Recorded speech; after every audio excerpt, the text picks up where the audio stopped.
Hey, everybody. Welcome to the show. It's Monday. Merry Christmas. Oh, it's almost Christmas. Hey, did I read that right? Adam Sandler's movie only made $14 million? 18. Thank God. You know, that's still too much money. That's still too much money. Less than half of the last two. Good. I mean, finally. Yeah, won't that be a huge disappointment? I hope so. God, I mean, finally, it doesn't make any sense that those movies will make money. He was beat by Charlie's Angels. Thank God for Charlie's Angels. Yeah. How much did Charlie's Angels make? 25. I don't know. That seems to affect my day. Why is that? I'm waiting to hear the results. More than the election. I got to ask my psychiatrist about that. Why am I so... Yeah, first I had to read about Adam Sandler's weekend and then the election. So weird, too, because... What is it, Case? So I blew it, Robin. I owe you 20 bones. Thank you. you Are. What am I owed? Nobody begged you. No. 20 bones. Oh, look. That's like half his paycheck. Maybe I shouldn't even take it. Sure. No, I'll give it back. Come take it back. Casey, you can have it back. Robin's giving it back to you. No way. I made it back. I lost it. She's going to take it. She's like a chick. He'd gamble it away somewhere else. Yeah, that's true, too. He'd only go to OTB. It's one less dollar to OTB. There you go. I got to take a break. There's a million things to talk about, but I'm just going to start off with a break and then come back and get the whole thing going right after these words.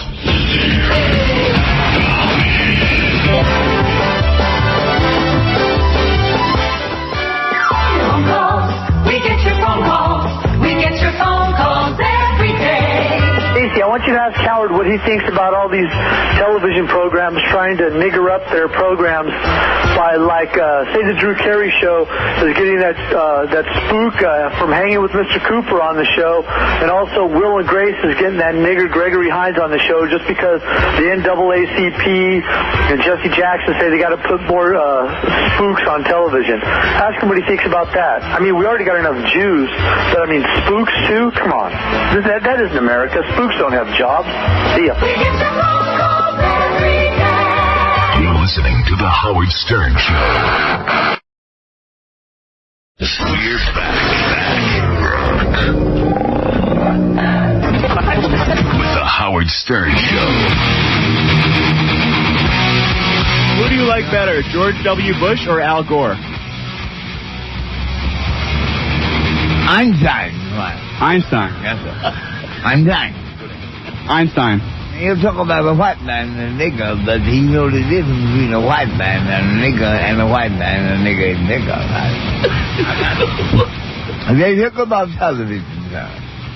He was heavy. That man could tell you too. Okay, just one final question. Do you listen to Jackie Martling's Dirty CDs? Oh, I know that. Washington said about all this. Great, okay. He said, and, he's not finished.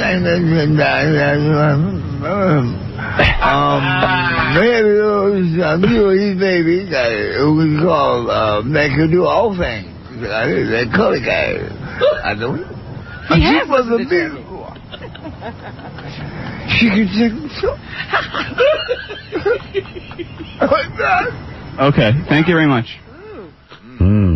He started crying at the end. Jackie cracks him up so much he cries. Oh, I don't think that was it. No offense. Well, what do you want to talk about? What we did this weekend? What do you want to talk about? How I feel about this ongoing search for a president? I mean, jeez. Let me start with the president. I'll work backwards. Okay. Well, you know, everything, now a lot of newspapers are like, well, you know, the Democrats shouldn't be such bad sports and they should just give over the presidency to George W. Bush. You know, like, you know. Give it up. Give it away. To me, which is ludicrous, they did a poll and they said to the American people, what do you think? And 70%, thank God, said, you know what, we're in no particular rush. Yeah. We got time. Settle this and figure out who really is the president. Give it to the winner. Give it to the winner. That's right. Not the guy. People actually voted for. The concept. And the concept is clear. It's the country knows that something fishy went on. In fact, Stuttering John was just telling me he knows an old lady in Palm Beach who was at the polls and, of course, punched the wrong hole for Buchanan because Buchanan was the third guy on the ballot. But, you know, well, you've seen the ballot. Right. So she punched the wrong one because Al Gore was number 2, but the third button. So she goes to the guy at the polling place and says, what do? I just punched for Buchanan. And he said, oh, just punch it for Al Gore. They'll count it as Al Gore. Are you kidding? No. That's what they said. That's how they got all those double punch balls? Yeah. The guy goes, just, you know, don't worry, we'll count it for Al Gore. How horrible is that? Goodness. You'll know. And then we were talking about this other story. You know, you think about it. You ever wonder, like, you know, you go into these voting booths, like in New York, they got the voting booth, and you go, gee, you know, after everyone votes, how do they do the electronic count? Like, how do they know how many people won? Do you know? Or how many votes people got. Yeah, I mean, how many? I don't know. Yeah, exactly. That machine does afterwards. So it turns out, I did some investigating, and here's the deal. You know all those old people and stuff that are always volunteering? First of all, it's always volunteers. There's nobody getting paid to be there on Election Day. It looks like it. There are some people getting paid, but, you know. If they do get paid, they get $132. Right, and most of them are like 900 years old because it's like people who just volunteer from the community. And they don't stuff. have anything else to do. Right? Yeah, but more or less, yeah. I mean, hey, and bravo to them for doing that. I mean, it's a good thing. I respect people who do that. And they've been doing it for 30 years. Exactly. So someone was telling me that they had a 15-year-old son or something, and he wanted to volunteer, so he volunteered helping. Uh-huh. And then there was some old dude at the polling place. And at the end of the election, at the end, when it's all over... When they close up. When they close up, what you do is you have to open the back of the voting machine. Yeah. And you go in the back with a flashlight, if you're an old dude who can't see too good, and you count. It actually has an electronic count. It goes, Bush 12, Gore 9. It'll give you a number. Yeah, it'll give you a number. Like reading a log or something. So the 15-year-old kid looks back there, and he says to the old guy, hey, you counted wrong. The guy couldn't see. He had a flashlight. He couldn't see the... After all the voting was over... he thought he saw. So they brought... Everyone had to come in at that point, because the 15-year-old kid saw a different number. And they looked, and sure enough, Grandpa got it wrong. Wow. He couldn't read it. Like reading the electric. Like, after all that, he read it wrong. Like all day long he's been... And didn't you think... his job is to open the machine and read the number. Like, didn't you know, in my mind, it was like, oh, there's a black box, and you open it up, and there's like a whole count. And or it's like you get that receipt from the bank. Yeah. It just gives you the number. It's just some old dude, and then God knows what they... And once he reads the number, God knows what he has to do to write it down. Yeah, and will he remember it? Yeah. Didn't you think it was even more automatic than that? Like maybe a piece came out of there and it got passed to somebody and they didn't even know? No, I didn't think it was more automatic than that. And this is even better. Like, you know how everyone is saying about how great Nixon was because when what he did was they were separated by about, 100,000 votes. Yeah. And Nixon, for the good of the country, said, I'm not going to ask for a recount. I'm never going to demand a recount because... But it wasn't the whole vote. It was the Chicago vote. Right. So I don't know what the spread was in Chicago, but he didn't ask for a recount in Chicago. So I read a really interesting article. Illinois. He didn't ask for any recount. That's what a great man Nixon was, supposedly. So I'm reading an article today about what really happened. They said Nixon was no great guy. Here's what happened. After the election, Nixon said, okay, Kennedy, you're the president. Because he felt if he really lost, he wanted to look like a good guy. As soon as he announced that, he got his lawyers to work. He had them do a recount in every state. Really? That's right. With CIA and FBI help. And he went back and they went and recounted everything. And here's what they found. That Nixon lost the election. And in Chicago, they found about 109 more votes for Nixon, but no signs of tampering. So all of this was bold. Nixon went in and did the exact thing the Democrats are doing and said, let's see who really is the president. But he didn't do it publicly. No, not publicly, which to me is... ludicrous. In other words, they all do the same thing. And the idea that George W. Bush is crying, hey, man, just hand me the presidency, is so outrageous when you consider that so many people's votes were nullified. I thought it was funny. Did you see the James Baker press conference? Yeah. It's like on Saturday? Yeah. It was very funny because he said, we've offered the Gore campaign a deal. If you will agree to stop all your recounting now and just take whatever the count is, plus the absentee ballots, we'll call off our suit. Oh, isn't that great? What kind of deal is that? Yeah, a great deal. And you know what? Who cares about your suit? But it was like, what kind of a deal is that? You give us everything we want and we'll stop. The only person afraid of a recount is the person who thinks they lost. Yeah. Right. You're not afraid of a recount if you won. You know, you're talking about Nixon? And by the way, the American people were polled. Nobody feels like there's any kind of rush. No, we're willing to wait to see what happens. The only people in a rush are these guys in the media. Gore and the media. Yeah, Gore nobody. Bush and the media. Bush and the media. Nobody cares. Take your time. I don't need to know who's president until January. You know what it reminds me of? Yeah. You know how in the NFL now they have that instant replay? Yeah. And if you get another play off, it's invalid. It's almost like the Republicans are trying to get a play off as quick as they can, so that we can't do it. Well, the Democrats can't do anything about it. Right. They're just panicking. But, you know, somebody wrote a great editorial. We, the American people, want to know who really won the presidency. Right. That's not an unusual thing. Irreparable damage should they finally win.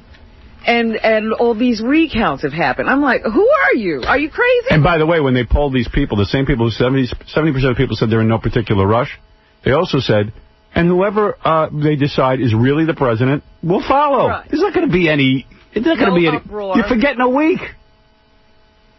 Make the guy the president who won. Let's go on. There's a great article in. You were saying about Nixon, though. Go ahead. No, there was a great editorial over the weekend about Nixon. Everyone was saying how Nixon was such a good sport, what a good guy he is. And then it said, but everyone forgets that election is what turned him into a madman and made him go into Watergate. Absolutely. Right. You know, because he was so paranoid. Right. This is great. This is George W. Bush's Wonderful Life. This is from the Daily News over the weekend. I don't know if you saw it. No. With a little help from family and friends, Bush has always managed to fail upwards, to Yale, to wealth, and probably the White House. So I just got to read you a little bit of this. I won't bore you with the whole article. This is by a dude named Lars Eric Nelson. When they make the movie of George W. Bush's life, it will be a cartoon. And the starring role will have to go to Gladstone Gander, Donald Duck's lucky cousin, the guy who always wins the lottery. Bush has had a truly amazing string of successes. Mediocre in prep school, but gets into Yale. Mediocre at Yale, but gets into the Harvard Business School. He was a perpetual failure in the oil business, but family and friends continually rescued him. They bought his failing companies for far more than the value of their assets. They welcomed his losses as tax write-offs, meaning you paid the bill. But they let him bail out of one company just before its stock fell. Bush's very wonderful business career. People give him money, he loses it, and people give him more money.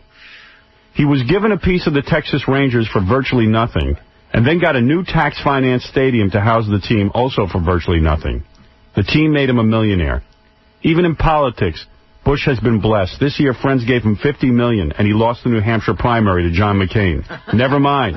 His friends came to the rescue, slandered McCain in South Carolina, tried to keep McCain off the ballot in New York. Remember that one? Yeah. Kept independents from voting in California, and Bush won the GOP nomination. And now George Walker Bush appears set to win the presidency of the United States after losing the popular vote, and if the truth could be told, the decisive Florida vote as well. How many popular votes can you lose and still become president? The guy is charmed. Everyone. He says with such luck, because this is luck. This is the luckiest guy on the planet. He lost. The luck is to have those parents. Once they go back and count the Gore-Buchanan foul-up, Gore won, but yet Bush will become the president. He's the luckiest man on the planet. He loses at everything and wins. It doesn't matter. It doesn't matter. And he says, with this kind of luck and charmed life, here comes a cockiness. In the final days before the election, the Republicans acted as if they had won, hoping to create public acceptance in advance of the result. Right. Act like a winner anyway. Everybody's running around going, Bush won. Stop being a sore loser. Yeah. He didn't win. Let him have it. We always do. Even before the Florida recount was in, the Bush staff was demanding that Al Gore concede the election. And then he got pissed when he got the concession and it was taken back. I got news for you. At this point, I don't care who's president, but I want to know who really won. Yeah. That's the bottom line, that we want people in Florida to have had their vote. Why would you be afraid of a recount? Because you know. Yeah. You know, too much pride might find something. Jesus. Now the Democrats are politicizing, distorting these events, blah, blah, blah, blah, blah. You know. And now it's like, we had a vote on Election Day. We're not supposed to continue voting until someone likes the outcome. That's the new attitude. I know. Yeah. It's almost like a football game. We're not going to, the ref has spoken. Well, anyway, that's the history of George W. Bush's business, his incredible life and business career. You know what, dude? Sit back and relax and let us count. This has nothing to do with you. It has nothing to do with Al Gore. We want to know who really won. Well, all weekend he was with his cabinet. Yeah, that's the funniest part. Now he's got a cabinet. He should sit there with the cabinet. It's great. It's great. Yeah. He's got a cabinet. He's got a cabinet. He's the bizarro president. What's with the Band-Aid on the face? They say it's a boil. Wait a minute. I saw that the other day. I said, wait a minute. He must have hacked half his face off. He got so nervous. Somebody says he had a boil. No one. There was no boil there the day before. I want an investigation of what's underneath that Band-Aid. That was the biggest Band-Aid I've ever seen on a face. Yeah, and like what has he got going on? He needs such a. Why don't you put one of those round Band-Aids? Yeah, no, he's got this thing taking up half of his face. And he doesn't look real presidential with the big Band-Aid. He looks like, what was that news guy on WKRP in Cincinnati? Always had a bandage somewhere. Oh, did he always have a bandage? Oh, yeah, he was always hurt somehow. Yeah. How funny is that guy with the Band-Aid? What is that? And doesn't explain it. He's standing there talking to you like it's not there. Yeah, there's a big giant thing on his face. So anyway, I am in no particular rush to find out who the president is. I want a fair and accurate count. I want a fair evaluation of those ballots. And what is his rush? Really, the only guy in a rush is him. It's getting down to the only way to really certify this election is to have the whole state of Florida revote. You bet. And who's afraid of that? Only the guy who's afraid of losing. Only a loser. I don't know why Bush would be afraid of that. At this point, it's questionable whether either one of them won. Find out who won. Because you're going to mess with the ballots until you can't even read them anymore. Right. Right. Oh, please. It is unbelievable. And no one should... Listen, this is not up to Al Gore and George Bush. This is up to the American people. They want to know who really won the election. There's a sense of fairness here. Yeah, you guys sit back. Mm-hmm.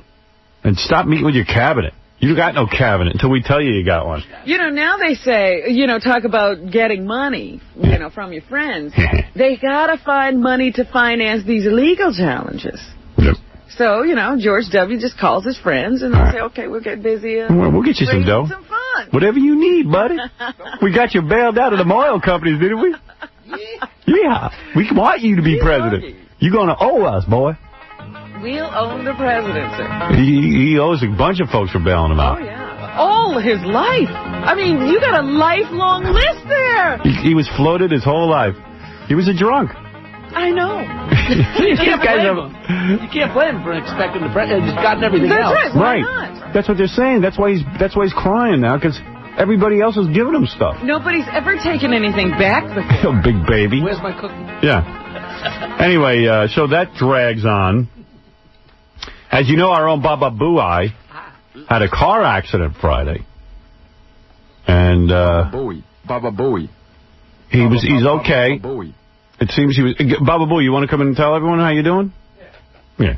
I called the Baba Boo man over the weekend, but he didn't get back to me. Oh, I talked to him. Oh, you got a hold of him. I was out with the kids all day yesterday. Oh, is that what you were doing? Yeah. Kids worried? Back to work. Hey, Daddy, where's the new car?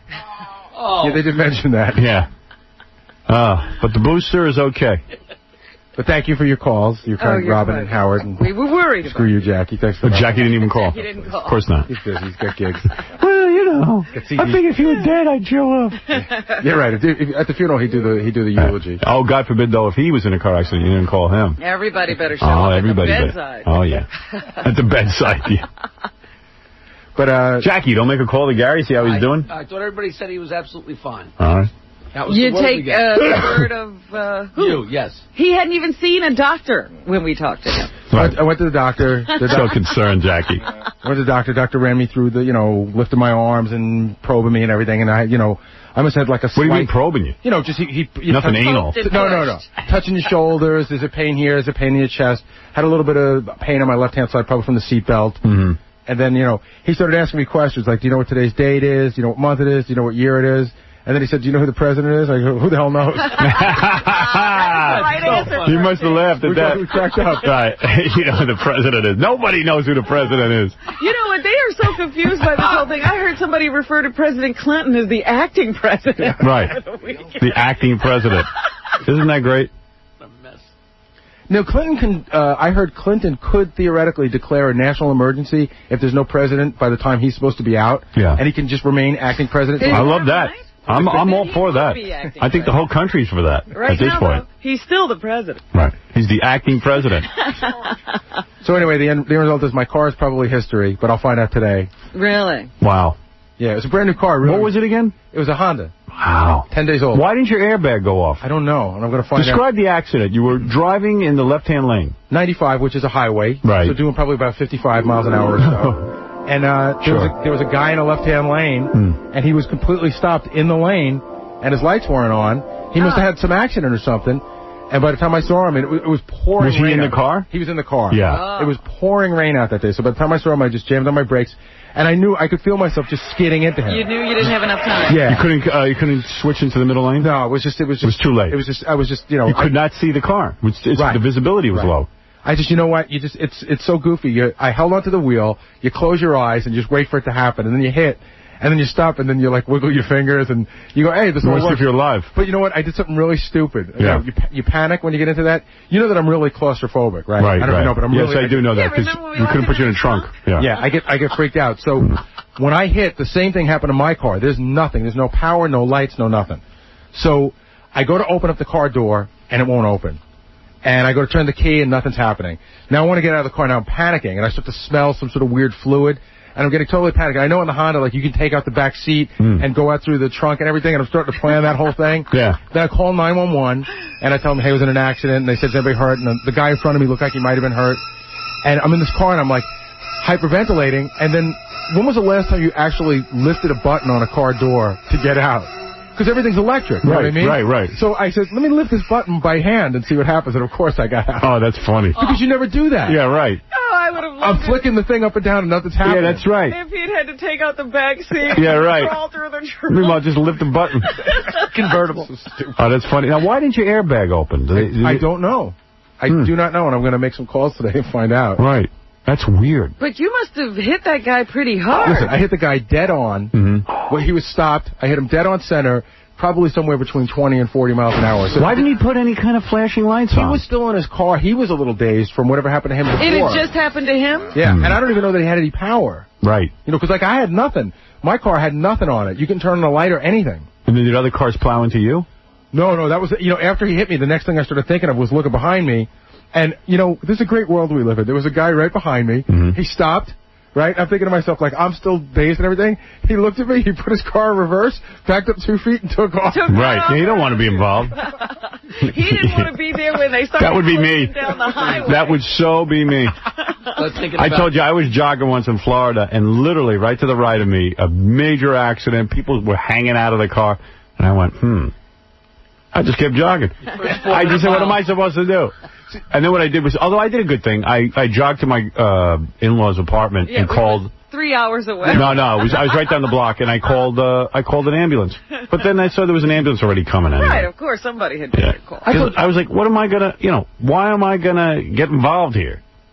If they're dead, they're dead. I don't know how to save them, and I ain't dragging them out of the car. Howard, I told you a couple of weeks ago I was going down the West Side Highway. It was pouring rain, and I drove by, and there was a Jeep upside down. Right. On the right hand, like completely upside down.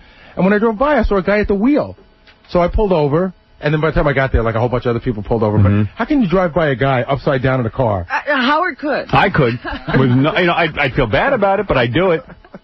Meanwhile, he'd come and tell us about it later. Yeah, because it'd make good air talk, but he wouldn't do it. If you try and help him and you screw up, you wind up sued. Well, nobody's saying you have to necessarily go touch the people, but you at least stop, go, how are you? Go gawk at him. I'm like, hey, you know what? I don't want anyone to see me in that position. It's embarrassing.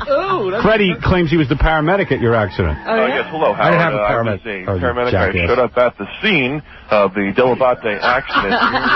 Mr. Delabate was fine. However, his car was damaged. There were 2 large tooth imprints on the steering wheel, and unfortunately, he is consumed. Don't you have a kid to raise? Don't you have a job to do? No, actually, I don't. I'm a loser. Oh, that's not Sal. Oh, it's not Sal. It's not Sal. Oh, boy, I thought it was Sal. No. Oh, all right, Freddie, thanks. Peace. He's insulted. You think? Wow. You know Dan from E? Yeah. He gave a dead guy mouth to mouth. Oh, and then the guy threw up on him. Yeah, the guy threw up on him. Oh. Hey, Dan, where's Dan? Tell him to come in and do that story. Quiet Dan. Hey, he's a brave guy. Yeah, that's tough. Where was this guy? I ain't giving anybody mouth to mouth. Let's just take a really hot chick. Here's Dan from E. It's weirder than that, Howard. I think the guy would... Well, Dan, you tell the story. Tell the story, Dan. You're a hero, kind of. Well, no, the guy didn't. Go ahead. Wasn't as good as he threw up on him. Tell the story if you can. No, Hey, you're nervous, aren't you? Is he going to survive this? He needs mouth to mouth. Robin, go give him mouth to mouth. No, I was actually just driving down the road, and so I was pulled next to this pickup truck, and I looked to the next to me, and the guy slumped over on his wheel. Wow. So I wanted to go check on him. I'm calling 911, so my buddy goes... So you actually stopped and, checked on him? Yeah. I mean, you're a real man. We were in a rural area. There's no one around, really, so Huh. I figured, Damn. gotta check him out. See, I would have kept going. I don't want any problem. Rural schmurl. Rural schmurl. You can't be rural enough. All right. So I just stopped, take his wallet, and leave. Yeah, so go ahead. So I sent my buddy to go check on him while I called 911. My buddy comes back and says, he's dead. I was like, oh, how do you know? Did you check his breathing or anything? He said, no, he's just not responding. So I go out and... yeah. So I start shaking him. I'm screaming in his ear. He's he's really old. He's in his 70s or something. Right, so I'm right. screaming, hey, buddy, screaming right in his ear. He's not moving. But his body was still warm, so I don't think he could have been there for that long. Right. Because it was wintertime. It was snowing out and everything. So I drag him out of the car. Wow. There's a guy. This gets so much better. Yeah. So, He's not stiff or anything like that. No, but it's definitely dead weight. Yeah. Definitely dead weight. He's So not helping at all. You drag him out of the car. drag him out of the car, lay him on the pavement, and and his eyes open up when I lay him down. So he's he's kind of staring at me. So I'm sitting there. So I check his breathing. My car. What? That would have sent me back to my car. Oh man, I'm so out of there. His eyes open. Yeah. Is it a white guy? Yeah. My yeah, God. It's an elderly You gentleman. would have said. You go ahead. Well, I figured I was trained for this stuff, so I mean, Right. I might as well use it, I suppose. Were you a paramedic? No, I was a lifeguard for many years, so I Oh, knew go ahead. Well, the guy wasn't drowning. No. How do you know what to do? He tried to pump water out of him. Bathing suit on him. Hey, did you swallow too much water? So go ahead. Yeah. So you start working on the dude, and his eyes open up. Yeah. So I checked his breathing and stuff, and he wasn't breathing. So I gave him a couple breaths, and they're not going in. So I figured I'm doing something. You do him mouth to mouth. Yeah. Oh, right. A few times and nothing happened. Did he give you the tongue? Oh. Yeah, it was kind of nice. Huh? Yeah. Go ahead. And, That's not funny. The breaths aren't going in. I figured I'm doing something wrong. So I repositioned his head. I tried again, and it's still not going in. So I opened his mouth up, and I had to pull his dentures out. They were getting caught in his throat. Oh. Jesus. Hey, you're amazing that you knew what to do. Blocked by the dentures. I wouldn't even know those were dentures. So then after you pull Is that what was happening? He was choking on his own dentures? Well, yeah, it was. They had fallen to the back of his throat, so I couldn't get the air down his Did you input. remove the dentures? So Well, you saved his life, dude. No, I don't think he made it. Wait, you pulled out the dentures. Threw the dentures on onto the road, and I start doing the breaths. The breaths are fine, so his chest is going up and down. So check his pulse. I couldn't find a pulse. I'm not real confident with checking the pulse. I tried it a few times. Right. So I start doing the chest compressions. Right. And so I do about 2 or 3 of those, and I guess on the second one, felt all his ribs crack. Oh! So there was not a good sign. There was quite a crunch, when I did that. I think you were compressing a little hard. Yeah, you might have been a little overzealous. Go ahead. Oh, this is when you got that loud. Then I'd leave. A nightmare. Once I heard yeah, go ahead. So I did that for a little while until the paramedics did eventually show up. All right. So, but you know what, Howard? How do you know the guy died? Well, the cops showed up, and I said, do you need any paperwork from me or a statement or anything? I was like, no, thanks. See you. Right. He must have been dead. So Yeah. I was like, all right. Hey, did the guy throw up on you? No, he never came to. Where'd that come from? I get that confused with another story, because I know somebody who did it. And the guy puked? And the person vomited on them. Nice. Like something was lodged, and they gave it, and then when they finally came out, they just vomited on them. You know what I'm thinking? What? The guy pulled over the side of the road because he was sleeping. You dragged him out of his car and killed him. But you know what, Howard? How'd that guy live? Yeah. Brother, guy's just kind of mellowing out. You drag him out of the car. He cracked his ribs and killed him. Guys, you're the heavy sleeper. I'm having you arrested. You know, I have something happen to me one time. Really? Yeah, I was driving the N car at NBC. Yeah. And I was N car. N car, which was such a drag. What kind of car was that anyway? Like a Chevy? Maxon. Make you move to Maxon. Because it was all over the car. Maxon with big letters. But I was driving the N car, and I used to work early in the morning, and they had me driving this car at all hours. So when I wasn't doing it, I would, like, take a nap. Right. So I just pulled off of the New Jersey Turnpike, and I saw the first parking lot that I saw, and I just pulled in, and I started taking a nap. Right. So I'm well into my nap, and all of a sudden, this doctor, starts shaking me. Are you okay? Are you okay? Oh, you bastard. So I go, yeah, what are you doing? And it turned out it was a very small hospital. Right. They had like 10 spots in front of it. And the guy said, this is a hospital. Lots of times people pull off the road and they can't make it in. We were very worried about you. Like, that's great. You picked a hospital. Who knew? There's an empty spot. I'm sorry. He should have taken you out and cracked your ribs. Imagine they dragged Baba Booey out.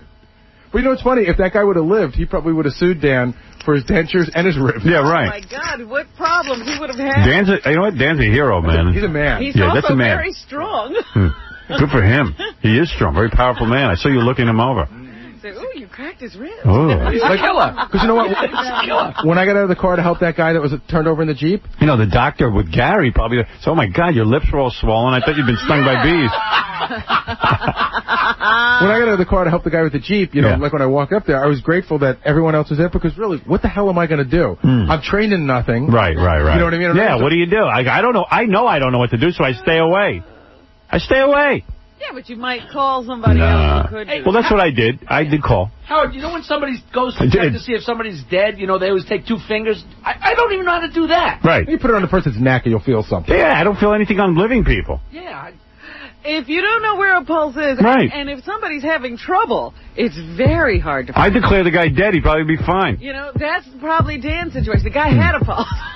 I can't find my own pulse. I'm not sure I'm alive. He couldn't find it. Should you take your eyeglasses and put them up towards his mouth to see if they fog up? There you go. There's an idea. So, every time you find something for the person to breathe on. I declared dead. I declared Fred dead 3 times a week at least. He's sitting over in that chair. When Fred Only took 3 minutes to get there. Head open, I thought he was dead. That was, you know what? There was some really scary stuff going on with Fred that day. They were like, he could be paralyzed. Fred would, you know, you could have kicked Fred in the head and he wouldn't have budged. No. He was dead weight. How many drinks did you have that day? I don't even remember. Wow. It was a lot. Well, it's a good thing Dan wasn't there. Freddie wouldn't have survived. Dan would have saved him. I would have survived the fall down the stairs. I wouldn't have survived Dan. The rib cracking. Well, anyway, I don't know what we were just talking about. I forget. Baba Booey's accident. Yeah, Baba Booey's So accident. I'm without a car for a couple of weeks and maybe more. Brand new car. I got a question. And you know, and the insurance will never pay you the value of it. No, that car. But wait, he hit somebody from the back. Yeah, which means it's my fault. So I got to take care of that guy too, probably. Yeah. Hey, really, you know what though? He didn't have his lights Right, on. it's not his fault at all. But it may not be his fault that he didn't have his lights on. Yeah, but it may not be your fault either because lights weren't on. There was no. You can't help hitting what you can't see. Right. If a guy's in the left-hand lane of the highway, but you know what? There's all weird rules about insurance, and I don't know what's what. Obviously, what happens. Right. Was the guy claiming like he's got whiplash? No. The guy was actually nice. He was apologizing to me. Yeah. Well, rightly Was so. there anything in front of him that he had run into, or what? No, he was just a little twisted. He had hit the wall, and I'm not sure what happened. He was a Hispanic guy, and I couldn't understand exactly what he said, but he kept saying that a guy in a white Jeep had cut him off, and, you know, he was pretty dazed, too. Yeah. I feel bad for the guy, like his wife. Meanwhile, you were both. The thing that I don't understand is you guys both stay on the left. I mean, you guys could have gotten hit. Yeah. Did you get out of your cars? Well, like I said, it took me a couple minutes to get out of my car. I got out of my car, and... Like, why was the Spanish guy still in his car? What I don't was he know. thinking? I don't know. He looked a little dazed, but then by the time he left with his wife. But, you know, everybody just kept going by, and then one of those guys showed up, and I don't know who it was. He was like wearing like a work uniform, and I think there's just guys that always have the right stuff in their car. Yeah. You know what I mean? Yeah. So the guy gets out, he pulls right behind me. He immediately takes out one of those things that you put on the roof of your car. Yeah. But I don't think he was a cop. He calls 911. He asked me if I'm okay. As soon as the cops get there, he just put his stuff away and left. See, that's a manly guy. I think he's one of those guys that just has the right tools. Has junk in his car. He has the whole trunk full of safety and emergency. There are guys, hey, seriously, there are dudes who drive around looking for accidents. Oh, yeah. Just so they can, and they got medical bags and stuff, and they love working on people, and they're not even, like, they're hardly trained. And they probably disappear before the real guys Yeah, they'll wait. They do a little doctoring while they can. You better hope. Yeah, right, you better hope. They cut you off. Well, they're accident freaks. I mean, they are. No, there are. They get the scanner guys. Yeah. That are the scanners that show up and, like, want to be in charge before anyone gets there. Right. Yeah. You know, and they watch too much Baywatch, and they think they can do open heart surgery with a popsicle stick. It's very John Wayne Gacy. Yeah. He was into that whole thing of, like, you know, being a volunteer, helping people out. Any way to mix it up with people. Some guys have, like, the cones in their car. Yeah. Put that on the ground and those road direct flares and the whole thing. The triangle. You ever see the triangle that lights up? Yeah. You guys have that thing. It flares. Always, when I see those flares, I'm hoping that the cops put those out, not a regular person. But can I just tell you the thing? I mean, middle-aged Boy Scouts. So the day everything went wrong that day. I had to get to my car that morning. I had to put something in my car. I got soaked. It was pouring rain. Right. You know, I get out of the car. I'm standing there for a couple minutes. It's raining some more. So finally, they tow my car away. They bring it to this place in the Bronx. I call a cab. I'm just going to take a cab home. Right. So I have all the stuff that I need in the car. The car's still on the back of this flatbed pickup. Right. It's pouring rain. The cab driver doesn't want to wait. So I got to climb on the back of the flatbed and get my stuff out of the car. I was soaked, Howard. Again, soaked. Twice. And the cab driver wouldn't wait for you. You know what? He doesn't. Listen, you're in the Bronx. Half the time when you go to pick someone up... You can't wait 2 seconds while you get your stuff? No, he was waiting for me. Oh, but he was going to wait till it stopped raining. Oh, yeah, right. And so I'm the one climbing on the back of a flatbed. And nobody in the whole town has an umbrella. My brother was in the car. Andrew, go ahead. Yeah. Hey, Howard. Yeah. I'm a paramedic in New Hampshire, and about 98% of the time when a paramedic or EMT performs CPR or rescue breathing on a patient, he will, in fact, break the ribs. Yeah. Wow. And that is normal. Robin, you should know that. I know that. We were just having fun with We're having fun, dude. Get a sense of humor. That happens all the time? Why does it happen, though? Because you press so hard? Yeah, not well... naturally what you're supposed to be doing. And No. it's really cartilage and stuff that it's not... Right. I don't want to think about it. Right. Right. The ribs will separate from the sternum. Yeah, if I'm in an accident, leave me alone. Let me die. Howard, did you ever do the dummy? You ever do? Yeah, I never had a blow in the dummy, but I seen it done. They made me do it in health class. Yeah, I don't blow any dummy. But I felt like Dan, being a lifesaver, he really was doing the whole Baywatch thing. He was going to save this guy. I'm not blowing anything. Thank you. Thanks, guys. Bye, Erica. By who? Erica, some friend of his. No, I see. All right, so that was Gary's story. Did your wife yell at you and stuff? Or? No. What was she yelling at me for? You'd be surprised. People get all upset. You know what? But she is funny. She's so cantankerous in the morning. So I wanted to call her, and I was going to just say, listen, there was nothing she could do anyway, so I'm going to wait till she wakes up. But then I called in on the air, so I got nervous that somebody might have heard it and then call her, and she panicked. So I call her once, and the phone rings, and I'm like, Mary, pick up. But the machine's all the way downstairs. So I call again 10 minutes later, and I woke her up, and she goes, you again? What? I was like, I was in an accident. Oh, my goodness. You know what's amazing to me, though? I was thinking about you. Gary gets in a major accident. Yes. You know, his head was hurting and everything. By Sunday, he's still watching those kids. His wife's got him so trained. Saturday. Why did you take the weekend off? Well, can't your wife, like, say, hey, you were in an accident, I'm going to watch the kids? I was okay by Saturday. That's not the point. What'd you have to do Saturday with the kids? I had to take Jackson to soccer because it was trophy day. It is. Well, you like doing that. Yeah. It was, you know, I wouldn't let him drive my kids. I had kiddie weekend. Friday night, I took Ashley and her friend to the Rugrats movie. Rugrats in Paris. Oh, Rugrats in Paris. Great. I mean, you know. You loved it. I loved it. You know, I mean, you know, because, like, you got to sit through junk with your kids. But is it junk that is okay to sit through? Yeah. It doesn't kill you to sit through? Yeah, like Tony Coburn came with her kids, and she was crying at the beginning of it. It's kind of sad because Chucky wanted to find a mommy. You're right. Robin, you got to put it into perspective. Rugrats, or like you start getting into like Barney, Teletubbies. All of a sudden, Rugrats has a plot and jokes and everything. Rugrats even has like references to The Godfather and. Rugrats is high art. Oh yeah. So if you got to sit through something. That's a better deal than a Barney movie. So Stuttering John took his daughter, you know, and the wife. So it was like a whole bunch of people and their kids? Yeah, I invited a couple of people, and we sat down for the Rugrats movie. Real good to go see with your kid. Fun. I loved it. And Ashley liked it? Ashley liked it. Her friend liked it. I was the hero, you know. I brought a bunch of junk for them to eat during the movie. Did your kid like it? She loved it. Yeah. And my babysitter was crying, too. Really? What is going on with this movie? You didn't pay her. I wasn't crying. They're cartoons. Yeah, I know, but it was sad with the whole mother thing. And Yeah, but, I mean, it was a cartoon. I know. You know. No offense. Poor chick's got a low threshold for crying. I know. You didn't cry. You don't cry during The Lion King when Simba's father dies? No. No. No. Check it. No. No, because No way. I see somebody do that. Yeah, well, get a grip. It's Simba. It's a goddamn line. You eat those things. It isn't even a real. Have you ever cried during, like, a real movie? Yeah, sure. Yeah, Sam. Yeah, of course. Well, Every time Richard Gere picks up Julia Roberts in Pretty Woman. What movie have you cried during? Let me think. I remember exactly the last one that made me cry. Let me think. So do I I. know it was something really lame, like, you know, remember the Lion movie where... Born Free? Born Free, I think I cried on that. That was 8 years ago. It was like 100 years ago. I think it might have been...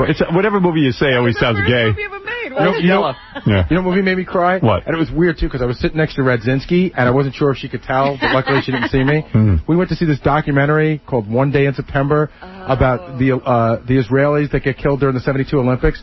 And they got, at one point, one of the guys who died, his daughter, who never met him, she was 6 months old when he died, is on screen and talking about all the stuff, and, like, I started to cry a little bit, and then, you know, Radzinski was sitting next to me, so I just started, coughing. I cried like a baby at, I gotta remember what movie it is. It was something like, maybe it was Bruce Willis, it was a psychic thing, not Sixth Sense, and, a little girl is in the water. Is that, Kevin Bacon? Yeah, maybe it was Kevin Bacon. What was the movie? Stir of Echoes? Not Stir of Echoes. In Dreams? Hollow Man? In Dreams with let me just explain. I don't remember the movie. All I remember is seeing with the guy. They're out in the woods, and someone had taken a little girl, and then the little girl was tied to the side of a bridge or something, and the water is swirling around her neck. Not Green Mile. Oh, no, that was... You know what I'm talking about? With Angelina Jolie? Yeah. He's a cop. Yeah, that's the Bone Collector. The Bone Collector. The Bone Collector. I was crying like a baby. That's weird. I cried at the Bone Collector. I couldn't take that scene when the little girl was tied up and they were going to drown her. But she lives. I know, but I didn't know that. I wish I had been there. I was sitting in my apartment, but I think there's a lot of other stuff going on with me. Yeah. Well. Yeah. Yeah, because did you ever notice I remember you saying another movie you cried about right around that time. Yeah. Well, it's also from... forget. It's also this goddamn psychotherapy. It makes me cry about everything. The last one I cried at was... I went to a funeral yesterday. I cried like a baby. Oh, yeah? A funeral? Yeah. I'll talk about that in a few minutes. October Sky, I cried. Did you ever see that one? No, what's that? See, I thought for sure you'd cry at that if you ever seen that. But that's a Love Me Daddy movie. Yeah. My personal life's so screwed up, I'm crying at The Matrix. All right? Yeah, October Sky is a very big Love Me Daddy movie. Yeah, it's like, you know... What is that? A dad puts the kid down, you know, the kid wants to get into building rockets, and the dad, you know, says... Yeah, and they're like coal miners. Yeah, and the dad... I've seen that. Yeah. I was crying in the movie theater, and then... And I didn't cry at that. It sucked because the credits came up so quick, and I was like, I hope I don't have tears in my eyes. And everyone's walking by staring at me. Yeah. Finally, I felt my eyes, and they're all full of water and stuff. They should extend those credits when they do that. Well, I was at a funeral yesterday. I was crying. I didn't have a tissue. And I was schnotting. Really boo-hooing? Yeah, I was schnotting, so I'm like wiping my nose with my hand, and it's like I had schnot all over my hands. I'm like disgusted with myself. Yeah. I'll tell you the whole story. I got to take a break, though. All of a sudden, you're a font of emotions. Yeah. I'm starting to get in touch with my emotional side. Oh, dear. So it's because of psychotherapy? Yeah, they taught me how to feel. Doing great. Oh, great. Yeah. That's just what I needed. That's just what I needed. Have you ever cried in the couch? You know, on the couch? Yeah. I don't go on the couch. I sit in the chair. And you've actually cried in front of them? Yeah. Wow. I have. That's big. Yeah. Well, he was standing on my foot. It hurt. Cracked my ribs. I cry everywhere now. I just cry all the time. Like a big baby. Ronnie, you cry good things as well as bad. And believe me, it takes a lot to make me cry, because I never cried my entire life. But, all right, I'll take a break. I'll tell you about it. A lot. He's sitting in a movie. Now it's like, forget about it. I'm watching a bad Angelina Jolie movie. I cry. Big pussy. All right, we're going to take a break, and we'll be back right after these words. You're listening to the Howard Stern Show. He's called Baba Boo. He's got foul, huge teeth, oversized and ugly, and the color of a reed. When his huge lips close around them, my they stretch so tight. He's called Baba Booey. He's one scary friggin' sight.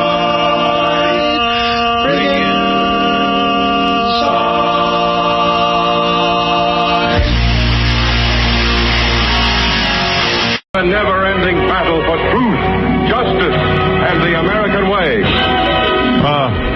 When I hear that... You wish you were? No, I just wish that I was watching... I was sitting on my couch watching Superman. When I hear that theme... You wouldn't want to be Superman? Yeah, well, I've given up on that. For my whole life I wanted to be Superman, but I realize it ain't going to happen. It's not going to happen. No. No superpowers are coming. I'm just going to be happy. The only superpower I have is I seem to be able to get into restaurants without a reservation. And that sometimes is miraculous. That's miraculous, but you can't do a whole hell of a lot with that. You won't be saving it. Right. Oh.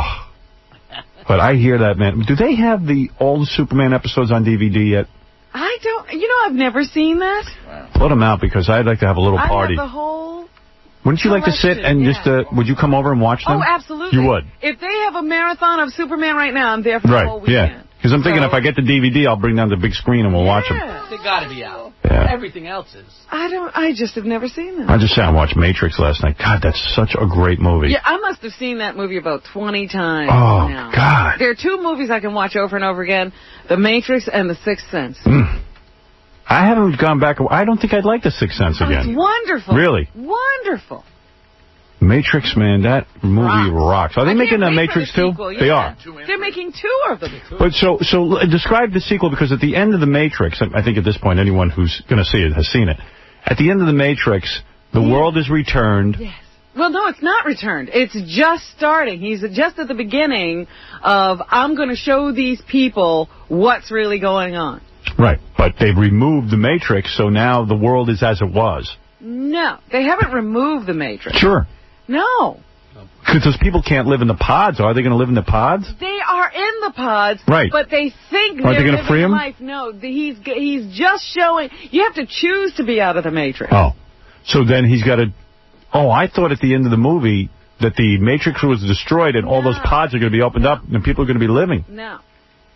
Oh. Now it's a matter of waking them up. So he's going to be Superman in the Matrix.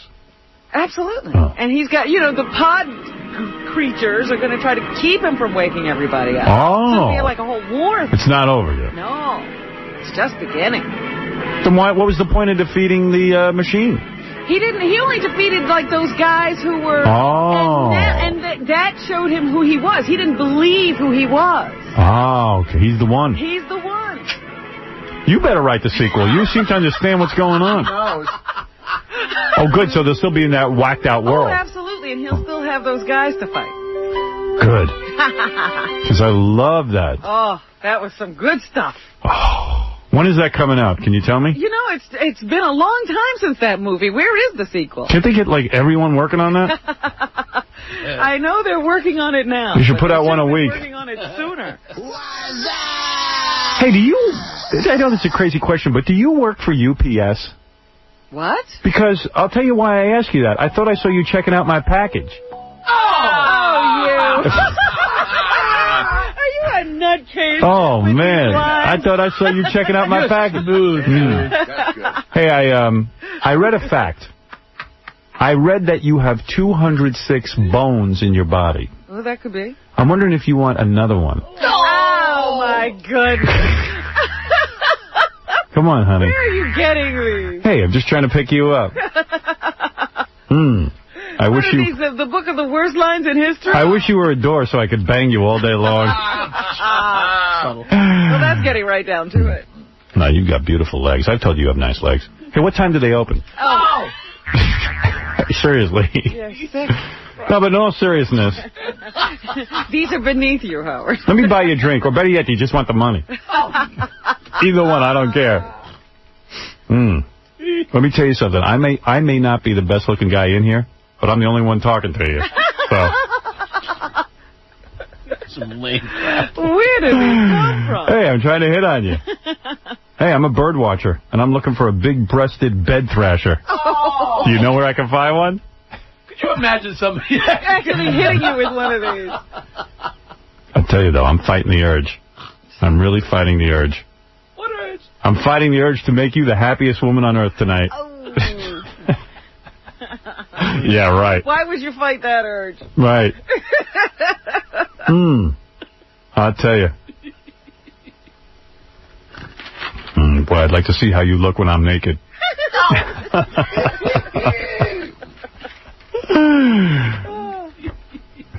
They're funny, but when somebody actually says one of these things to you for real... I know, you want to kill them. Yeah, especially when it's in a threatening situation. Yeah, so Friday night I saw the Rugrats movie, which was great for kids, you know. And I kind of dug it. I could sit through it. Anything I can sit through and have a good time with the kids. It's great. And then you look like Dad of the Year, you know. Because I don't know how you watch. I can't. I used to go to see everything, and I can't sit through most of those anymore. Yeah, but this was pretty good, you know. Yeah. It had a story and stuff. You know, it wasn't like Gary says, like Barney or something. You know what I mean? Where you're just completely disgusted. The last, you know, I think the last one I saw was like The Little Rascals when they remade that. I went to see that, and it was impossible to sit through. Yeah, well, this Rugrats movie's pretty good. It's got a story. And, like, I know it was good because at one point, Ashley kept asking me questions, like, asking me for something, like candy or something. I went, shh, come on. Oh, you didn't want to be disturbed. Yeah, I was, like, into it. I was like, shh. Oh, that's funny. It was good. Like, don't bother me. I'm listening. Well, there's an endorsement. Shh. Daddy's resting. It's funny. When you're married, as a guy, the way I conducted my life, I never had anything to do with the kids. You didn't know about this stuff. I didn't know about anything. Allison took him to everything. Now that I'm, like, divorced, I go to all this stuff. I know. Yeah. Then I took the kids over to Mars 2112, which was beautiful. You're sitting there in a rocket ship. How does that... I don't know how you get everybody into the restaurant if everybody has to go in this way. Well, here's the deal. It seats a lot of people, the rocket ship. Like it's like God. It's like the Terminator 2 thing at Universal. Like, or not Terminator 2, but like Back to the Future. Back to the Future. And you sit there in a pod. It probably so it's like, how big would you It's about the size of 2 of our green rooms, maybe. Really? And yeah, and there's a screen. Yeah. And they got like seats. And evidently there's like, I was asking the lady there. There's like 5 rocket ships, so okay. You know they got them. It's an amazing operation over there. Because I was wondering, I mean, how does everybody get in if everybody's got to take the ride? Oh man, it's a whole deal. I mean, they got a lot of space over there. I don't know who planned that whole thing, who's behind it, but it's pretty amazing. I know you can still find space in the city. Yeah, I mean, to put 5 rocket ships, so you go in the room, and then it simulates like the kids love it. Like it's perfect for little kids, and I kind of had fun in it. Well, good. You know, and it's not too long, and you go in there, and then you go in, and then you get some decent food. That's decent food, the and bottom line. Yeah, like there's like the junky food for the kids that they like, the burgers and pizzas and all that stuff. Chicken nuggets. Chicken nuggets. But you could still, get I had like tuna. Just grilled, plain, with some veggies. It's beautiful. So they got that over there. Yeah, I told the Martians. You got to fly back to Earth. No, you don't have to. How come they have we did, though. Food, or do they have? Is it like Martian food? They don't go that far. The menus are all designed like a newspaper on Mars, and you're in a Mars environment. Right. And then like all these characters come over. And you can tell them to buzz off if they're annoying you. Oh, really? So if you don't want to be bothered by the entertainment, you don't have to be. Yeah, like the first Martian comes over, and it's I think it was a chick. I don't know. It was dressed as a chick. And that's when my daughter accused me of hitting on the waitress. But I said, I don't even know if there could be a guy underneath this thing. Yeah, right. And certainly could be a girl that you're not interested in. Right. You don't know what's under there. Bet on it. I was just trying to interact with the Martians and stuff because, the 7-year-olds are watching. Sure, you're having fun for the kids. Yeah. You're not doing it for yourself. And hey, if it's a hot waitress, what the hell? All the better. All the better. Where's the foul? That's right. And then they have like different like weird alien guys come over and stuff, and they like visit. Yeah, it's fun. But then when you're eating, you don't want to be bugged. Is there a whole theme going on, or is it just? Yeah, it's just stuff going on. Yeah, there's Martians and people. Is there what are the Martians friendly? What's the deal? Yeah, it's a whole thing. Or is it How to Eat Man? No. They're nice Martians, but they are a little dark, which is good. They're interesting. And then you walk around. It's fun. It's just fun. It's something to do. Sounds quite nice. Yeah, it's something to do with the kids. And how long does all that take? I mean, can you get a quick meal, or yeah, it take a while to get through all that? No, they move them in and out because they do high volume over there. All right. It's a big place. Then and they get you in and out quick. Unless you want to drag it out. Then they even got a bar there, like if you want to go pick up chicks. Like there's actual regular size people. There's like a cave, and like you go through the cave, and I think that's the more adult section. Yeah. The grotto. You go in there, yeah. Like if you want to leave your kids for a little yeah, like kids, stay here. You can go check out the wares. Yeah. So then, then I got home, and I don't know how to put the kids to bed. They were up all night. You had a bunch. Yeah, well, I had my older daughter and her friends, and the young daughter and her friend, babysitter. The whole place was packed. Babysitter too? Yeah. I don't know. And then they got a big game room over there, too, at that Mars thing. A big arcade. You drop your kids up there while you pick up women at the bar. That's what I was thinking, that there must be a place to stash the kids while you go into the other area. All the single parents. It's great. They got the setup, man. I'm telling you. They know what's going on. That's a whole deal. Little Martian babysitter. There's a little parents without partners over there. Yeah. So then, I got this call from Elaine Weinstein, who is Dr. Lou's wife, saying that Dr. Lou's dad had died. I got that Friday night, or was it Saturday morning? I woke up to that, and I got very, very sad. I really like this guy. And you know what? In fact, I went to the funeral yesterday, and I wrote Lou a long letter after I went to the funeral. I had a lot of thoughts. And then I had I don't know, he must change his, I don't know what he does. I have 2 different email addresses for him. And each one, he must get email address and then change it for some reason. He had an AOL address. Yeah. Then he must have dropped that. Then I wrote to him on his Prodigy address. Drop that? And I'm very frustrated because... You don't know where he is now. Because my problem with email is this. I hate writing email. I don't feel I'm a real good writer. It takes me a while to get my thoughts out. And then I finally do it, and then I read it, and I go, what the hell? So what I did is I said, I'm just sending this thing. So I sent it, and then it kicks right back to me. I tell you, that's the worst feeling in the world. Yeah, so now I don't know if I'll ever send it. When they tell you that you got the wrong, they can't find the people you want to email. I didn't want to call Dr. Lou and ask him for his email address, because then it's like, well... He's busy. Not only is he busy, but I could say what I'm going to say. I wrote it for a reason. I just wanted to write it down. So you can get it all out. So I can get it all out. Well... So now it's sitting in my computer, and I don't know how to reach him through the email. Can't you have your people call his people and find out an email? But maybe that's rude after after Lou's father died. But you're not calling directly to him. An office number. Yeah. Laura, can you get me Dr. Lou's email address? Because I'll never send this thing otherwise. Well, because I wrote him this very emotional letter. Because I know Dr. Lou since 2nd grade. Yeah. And I know his father since 2nd grade. And I went to the funeral. And you started crying. Well, I sat there. I didn't know what my reaction would be. I had had a lot of thoughts all day about his dad. Because I liked his father a lot. And I'm sitting there at the funeral. You got a little service. And you didn't come prepared. No, I didn't have a tissue because I'm not a chick. I'm not going to cry. I was going to say, you don't usually have this problem. No, I never cried at anything. You didn't know. I didn't know, but, I even hesitate telling you what I thought about his dad because I wrote it to Lou in a letter. I wanted him to read the letter. Us. I mean, that's personal, don't you think? Well, anyway, I don't know. You might start crying here, and I might. Know how we'll react. That would be bad. But did anybody offer you a tissue while you're sitting there blubbering? No, well, Allison was with me, and she didn't have any tissue. She's always prepared, but she didn't have a tissue.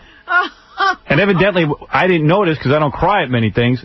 When I cry, I got snot coming out of my nose. Your nose runs. And my nose is running, and I'm wiping every minute I'm wiping with my hand. Making noise? Yeah, because I was trying to sniff back the snot. And once you do it once, you think everybody's listening. Yeah, and then I had this green T-shirt on underneath my suit jacket, and I was trying to pull it out so I could wipe my nose into my shirt. Oh, my because goodness. I was that bad. You know, it's just like, oh, damn, I'm crying. I don't have a tissue. There was a lady in front of me who was going to wipe my nose on her dress. Also wearing the dark glasses? No, I had my clear glasses on, so I was... But you're wearing glasses, so the tears are coming. Yeah, coming. I looked. I didn't... Oh, my goodness. It was not a pretty sight. Nothing pretty about me.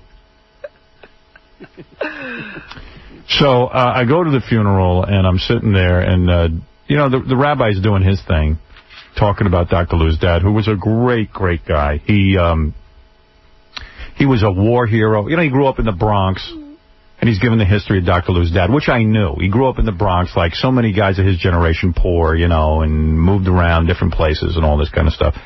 And then, of course, met Dr. Lou's mom when he was 14. Her friend called her up and said, there's 3 girls, 3 friends. They said, hey, we got 3 guys coming over.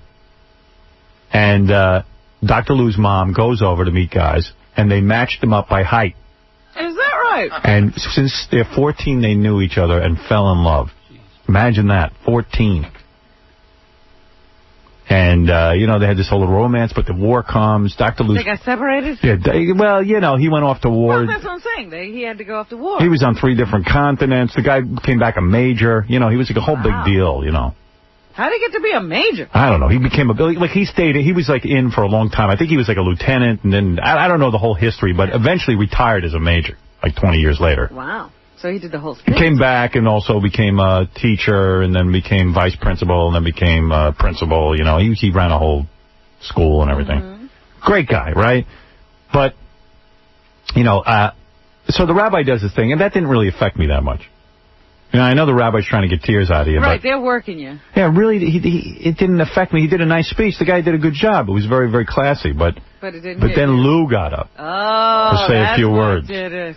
And then when he got up and he started to, you know, get emotional. That's got to be tough. And I just lost it. It's got to be tough to even talk about your dad. Wow. And then when he choked up, that was it. I felt so bad for him, and I felt that he was in so much pain because his father was a true friend to him.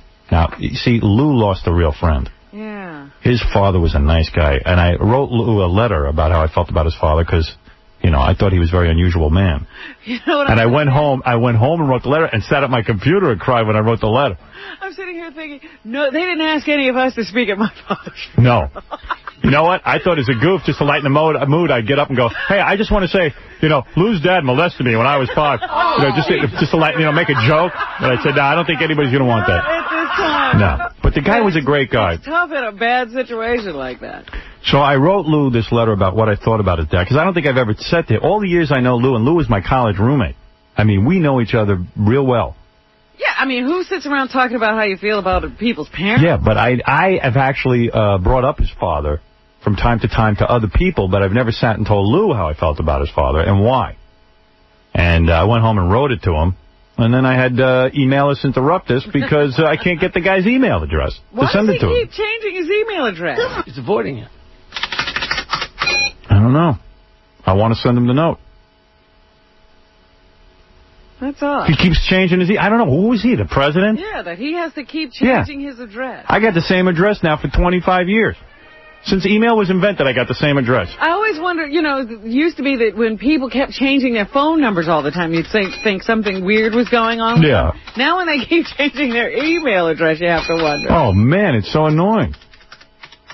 So now I'm like, oh, damn, I'll never send this letter. And then they don't tell anybody they changed their email address. But the reason I like Dr. Lou's father, and here it is, in a nutshell, and this is what I wrote Dr. Lou, so, you know. Brace yourself. So brace yourself. The reason I liked the guy was not because of his accomplishments or anything like that, but when I was a kid, I remember that people of his generation, of his father's generation, never paid us any attention and always treated us in a very harsh way. They were not friendly. They were not warm. And I remember sitting in high school, and believe me, when I was in high school, I was very unattractive as a person. As a person. Nothing about you was Nobody liked me. I hated myself. And I remember going over Lou's house, and Lou was playing the Moody Blues on a stereo. And Dr. Lou's dad sat down with us and began to speak to us about music and talk to us like one of the guys. Mm-hmm. And I'll never forget, I said, oh, my God, this is the greatest thing. that this guy's father would talk to us like a regular guy. Just hang out. Just hang out. No lecture, just hanging. Yeah, and he was talking about the Moody Blues, and he wasn't like, oh, this music sucks and the music of my generation's better. He was trying to really get into it. And he was just a nice man. And I remember sitting in the chair with him thinking, gee, this is great. And then I saw him look at Lou several times, give him a look that was certainly foreign to me. Lou's dad looked at him like he adored him, like he wanted to be with him. That look? Never. And I saw Lou's father look at him like he was proud of Lou. And I said, man, look at this guy. Look at this guy proud of his son. Look at this guy. And I wrote to Lou, if I could get it to him. I don't know how to get it to him. But I wrote to him, I said, every son wants that look from his father. The father who adores his son, who actually wants to be in the room with him because he likes him as a person. Do you think Lou saw that look? I don't know, but I wanted to tell him about it. So I wrote him this whole long emotional letter, and I just couldn't get the letter to him. But it was a heavy day yesterday, let me tell you. Heavy day, because I just got sad the whole goddamn day thinking about Dr. And then when they took Dr. Lou's dad... Did you go to the thing? I didn't go to the burial, because I don't know. I didn't know if... I don't know if that's appropriate or what, but when they took Dr. Lou's dad's casket and they wheeled it down and I saw Lou and his family and everybody walking behind it, I lost it again. I felt so bad because the guy was a friend. It was somebody you don't want to lose on this earth. That's right. That's how I felt. So it was a very heavy day.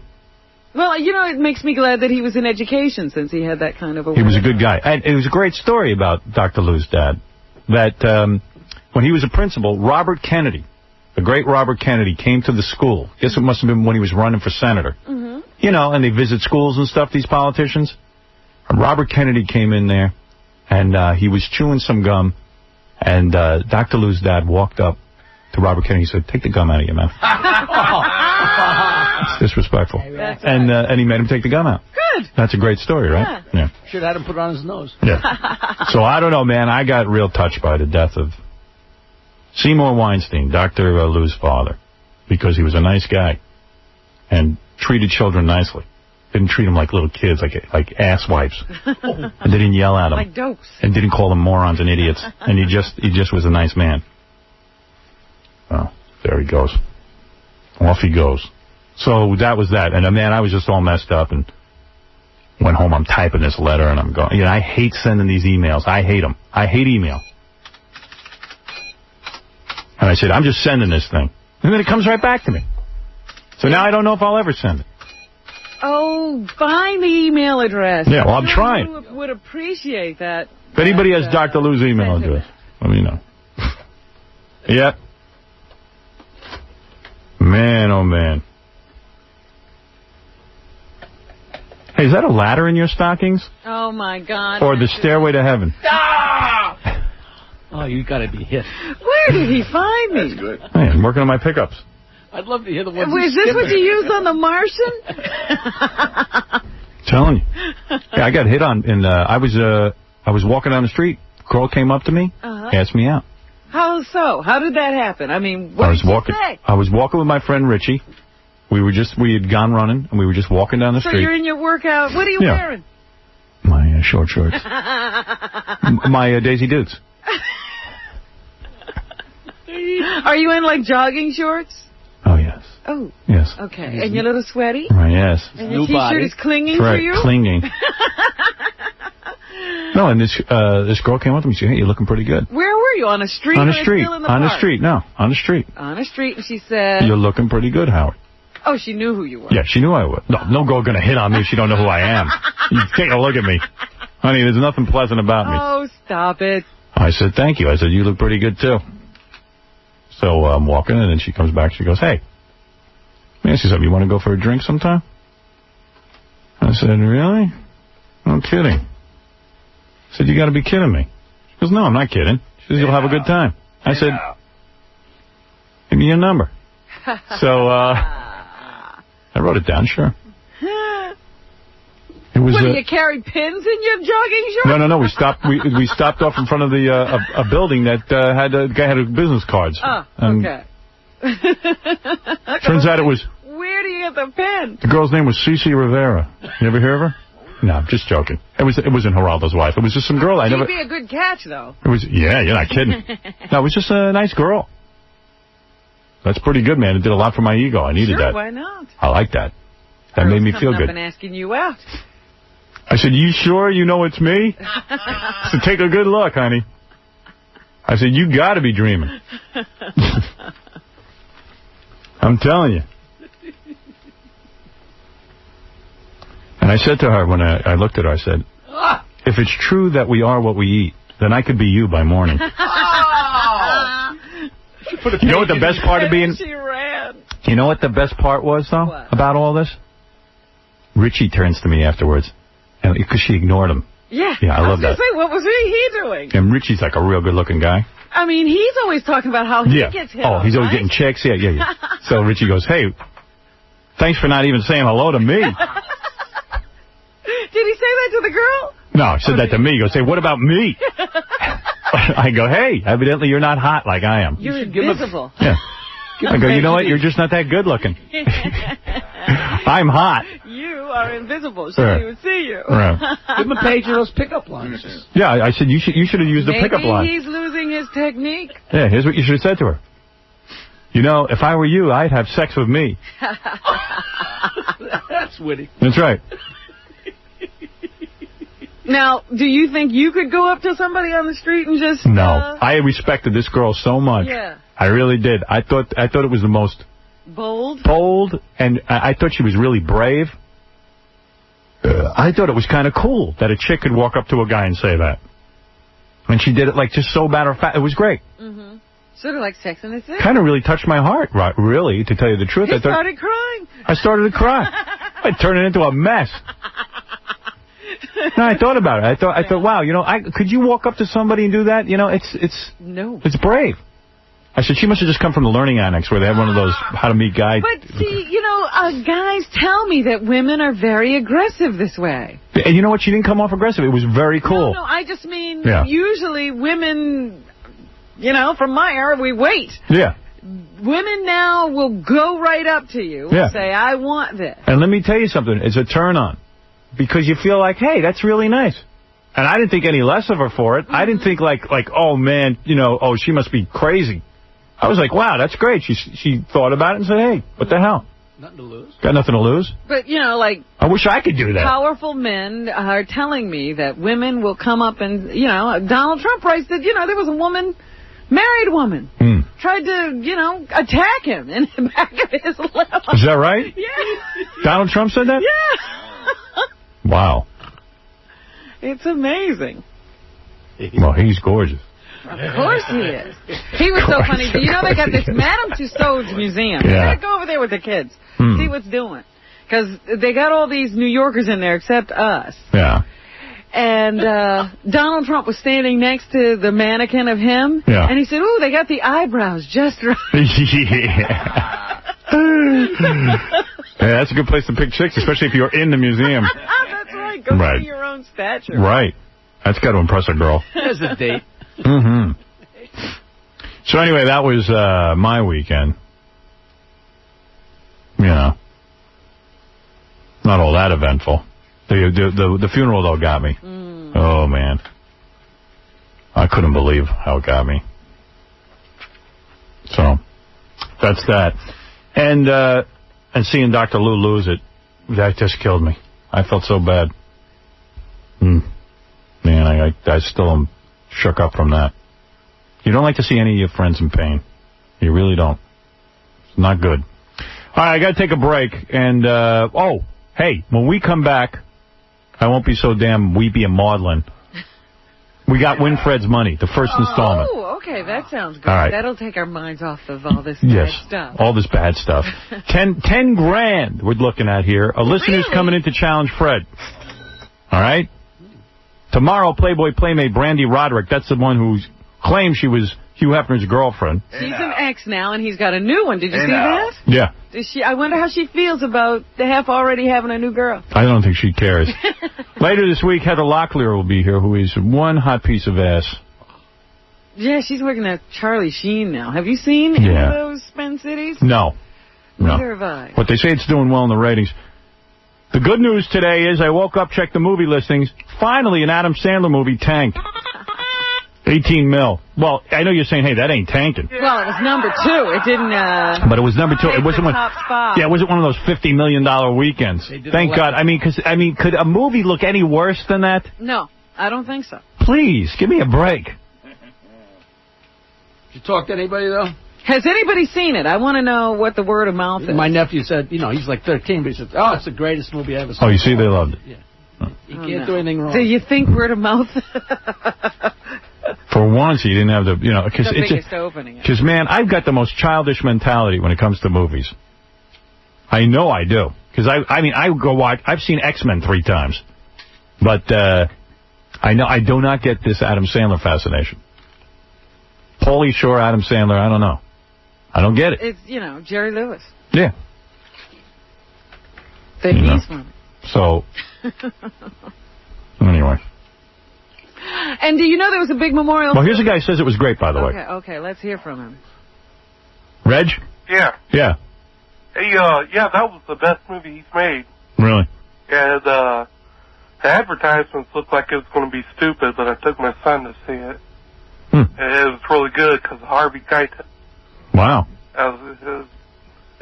Rodney Dangerfield played the grandfather. I don't know. Well, it sounds like everybody but Adam was good. I got to be honest with you, getting a movie review from a guy with your accent, I don't trust it. Holds no water. Hey, I got to tell you, Harry, that was the greatest movie. Did you like the Verne movies? They were intellectual. See, he hung up. He hung up. He didn't want to get goofed on. Damn good. I liked it. All right, as we go into commercial, you got to listen to this guy. Because this guy's great. This is a homeless guy. We asked him about. He's great. We asked him about the election. And if you can figure out what he's saying, you deserve a medal. Who do you like better, George W. Bush or Al Gore? Einstein. Einstein. That's it. Einstein. Einstein. You talk about a white man and a nigger, but he knows the difference between a white man and a nigger and a white man and a nigger and nigger. I got it. They talk about television, sir. He was heavy. That man could tell you the truth. Okay, just one final question. Do you listen to Jackie Martling's Dirty CDs? I know that in Washington about all that. Great, okay. Said, and what is his name?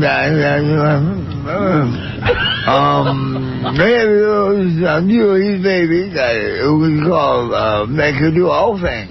That color guy. I know. She was a beautiful one. She could sing so. Okay, thank you very much. Yeah, I'm out of here. I was breaking up. Guy started crying, see? Hope he had a tissue. He's the best one yet.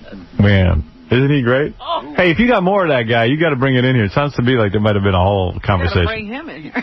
A lot of racial stuff with that guy. Only. Those are the only words you can distinguish. I heard colored guy, nigger, and white guy. Yeah, those are the only words that come clear. Only 3 words. Yeah.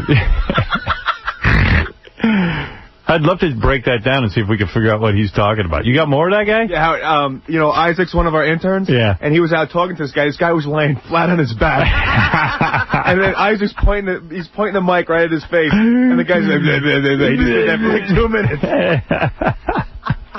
I'll go back, see if we get some more. All right, dude. All right, we'll be back right after these words. Yeah, you don't want to lose any of these words. To the Howard Stern Show. Howard Stern Show. Yeah. This is Jon Stewart of The Daily Show. You're listening to the only man that I would ever consider double... Hey, this is Jon Stewart of The Daily Show. You're listening to the only man that I would ever consider double-teaming Kathy Lee with, Howard Stern. I like Jon Stewart and everything, but I didn't see Celebrity Millionaire last night. Yeah. I forgot it was on, quite frankly, and went to bed, but Celebrity Millionaire was on, and they said Jon Stewart was so annoying. Stuttering John was the guy. Yeah, because he's a big, I know my dad loves Millionaire. But he doesn't like Celebrity Millionaire, does he? No, nobody does. Because the celebrities goof around. You want to see a game that's real. So evidently Jon Stewart was cracking joke after joke after each question, and it's just, you just play the game. Should be serious. It should be serious, though. My dad's right. I really like Jon Stewart, but he was just, every question was like 4 jokes and, turning around and talking to the other celebrities, and it was like, come on already. Just get to the, I mean, it's not all that funny. They just drag out the game then, don't they? It's just like, it takes like a half an hour each celebrity to get up to 16,000. Right, yeah. It's a stand-up routine. Who was the best one? Alec Baldwin? I missed Alec Baldwin, but he was the first one, I think. How much did he win? I don't know. I was curious if anybody. Nobody's won $1 million so far. Jackie, way too many Heineken Martling, his brand new filthy CD, F. Jackie. Have you actually heard the record? I saw him do it live in L.A. But you've never listened to the CD, have you? I don't think there's a person on the planet who has. No, I actually know someone who has listened to the CD. Who? It happens to be... Name him. Ronnie the Mund. Limo driver. Who says that he and his wife listened to it together over dinner. This is what he told me. I want a tape of that. What else did he say? Boy, they ran out of stuff to talk about a long time ago. I guess so. They got to play other people talking now. Pass the meatloaf. What do you want to do? Said it was funny. Just what you want to listen to as you're eating. Right. But you've never listened to the CD, have you? C-word jokes. What? Have you listened to the CD? No. Because I don't have a CD player. Oh, there's an excuse. There's a million of them. I got to buy him a CD player to get him to listen to my CD. But everybody has to have it. Jackie, way too many Heineken Martling. His brand new filthy CD, F. Jackie, available on the Jokeland Web Mall, or call 1-800-323-KING this Thursday, November 16th at the Palace Theater in Stamford, Connecticut. See him live. It's really unbelievable. He'll do this album. You won't have to buy it. Sometimes I look to my left and I can't even believe he's sitting there. For MP3 audio and filthy 3D Joke Man, visit jokeland.com. You hit me right in the head. All right. So anyway, I'm excited about our little show today because we're going to win Fred's money. Wow. Now, thanks to the TV show Sex Wars, who is donating $10,000. That's a lot of money. Yeah. In fact, if the guy who beats Fred, if this guy beats Fred and gets the 10 grand, Jennifer Cole is here, the host of Sex Wars. And she will present the check. I just want to look at her. Now, do you get part of the money, or is it all or nothing? All or nothing. Gary wants to say something. Yeah, if you look on there's a plug for another show, too. There's actually 2 shows giving away this money. I see. National Enquirer is uncovered. Okay. And the host of that would come in, too. Well, that's They're different. both here. Jack Maxwell. That's right. My hero. Very handsome. Very cute guy. It's like they called Central Casting and said, send one host. Right. Yeah. Well, Mike Walker used to host, but they didn't think he was handsome enough. You look at this guy and you know why they switched. Right. It's pretty obvious. Poor Mike. Personally, I like Mike's look, but... Careful. I remember you said that. Right. No, I was just looking. They had an ad in the Enquirer for the show, and Mike is way in the back. They got a little picture of Mike, and this guy's way forward. All right, let's bring in Wayne, who's going to be playing against Fred. Fred, you might as well meet your challenger. Now, Wayne called in and decided he was smarter than Fred? Yeah, but I hear he's getting real nervous out in the green room, thinking Fred's all great and everything. I lost last time. Yeah, well, I still say that was a fluke. Remember, there's $10,000 at stake, Fred. All right, Wayne, come on in. You called in and you said you think you're smarter than Fred and you're going to take a shot at the 10 grand. Is that correct? I'll do my best. We gave you a preliminary test and you passed that. So you did, huh? Yeah, but it was real easy questions. Oh, okay. Any idiot could have passed that. But, what'd you say? Softball questions. Softball questions, yeah. Wayne, you're nervous, aren't you? Yeah. What happened? You were so cocky, you were so confident, and then what happened? I got here, I just started getting nervous, meeting everyone, chance to win $10,000. Why do you Who wouldn't get nervous? Right. Why do you think you could beat Fred at a general information test? I carry a lot of useless knowledge. Is that right? Okay. Well, not more than Fred. Fred is the king of every bit of useless knowledge. Fred, what was the name of the guy that played the father on Hazel? Don DeFore. Exactly. Yeah, see, that's the dumb stuff in Fred's head. Yeah, that's Fred. Well, so you didn't know that, did you? Also obscure dumb stuff. You didn't know that, did you? No. Don DeFore, yeah. No. All right. I didn't know Hazel. Fred would. Yeah. You could think of any stupid thing you know, and Fred would know. Hey, Fred, name the 2 actresses who played Lois Lane on Superman. Noel Neal was one of them, and I forget the first Uh-oh, he's not going to have that. See, I don't know either. The first one. Noel Neal, I know. Noel Neal. Which was the good-looking one. Right. There was two. There was two. that other Wasn't one. so good-looking one. The other one was kind of cute. Do you know the name? No. Yeah, me neither. Jesus. See, I thought Fred would know. Usually you don't even need the answer because Fred will have it. Right. But I got to tell you something. Wayne, you don't know that, do you? Noel Neal fans. No. I got to tell you something about the preliminary questions, which he said were softballs that any idiot could answer. You'd be surprised how many people who think they could win Fred's money couldn't answer a lot of those questions. Simple questions. Like? How many senators are there? Really? I know the other presidents. What's the square root of 144? Right. People didn't know that. Yeah. All right. Well, Wayne, you're going to get your shot. For some reason, we selected you. How does this contest work, Howard? All right, let me explain it to you. As you can see, there is a timer up there. You get 60 seconds to answer how many questions? 7. 7 questions. Now, it's in your best interest to answer quickly, because if there is a tie, we'll go by the time. Whoever answered the fastest. time will be the tiebreaker. That's right. So the longer you take, obviously, right, it could damage you in the end. And we don't tell you whether you got them right or wrong. You just answer them. Wayne will go first. He'll answer you do your best. You answer the 7 questions as best you can. Then we bring Fred out of our concealed room. And it's the same 7 questions. The same exact 7 questions. Fred is like the Amen chorus back here. Do you hear this? I try not to listen.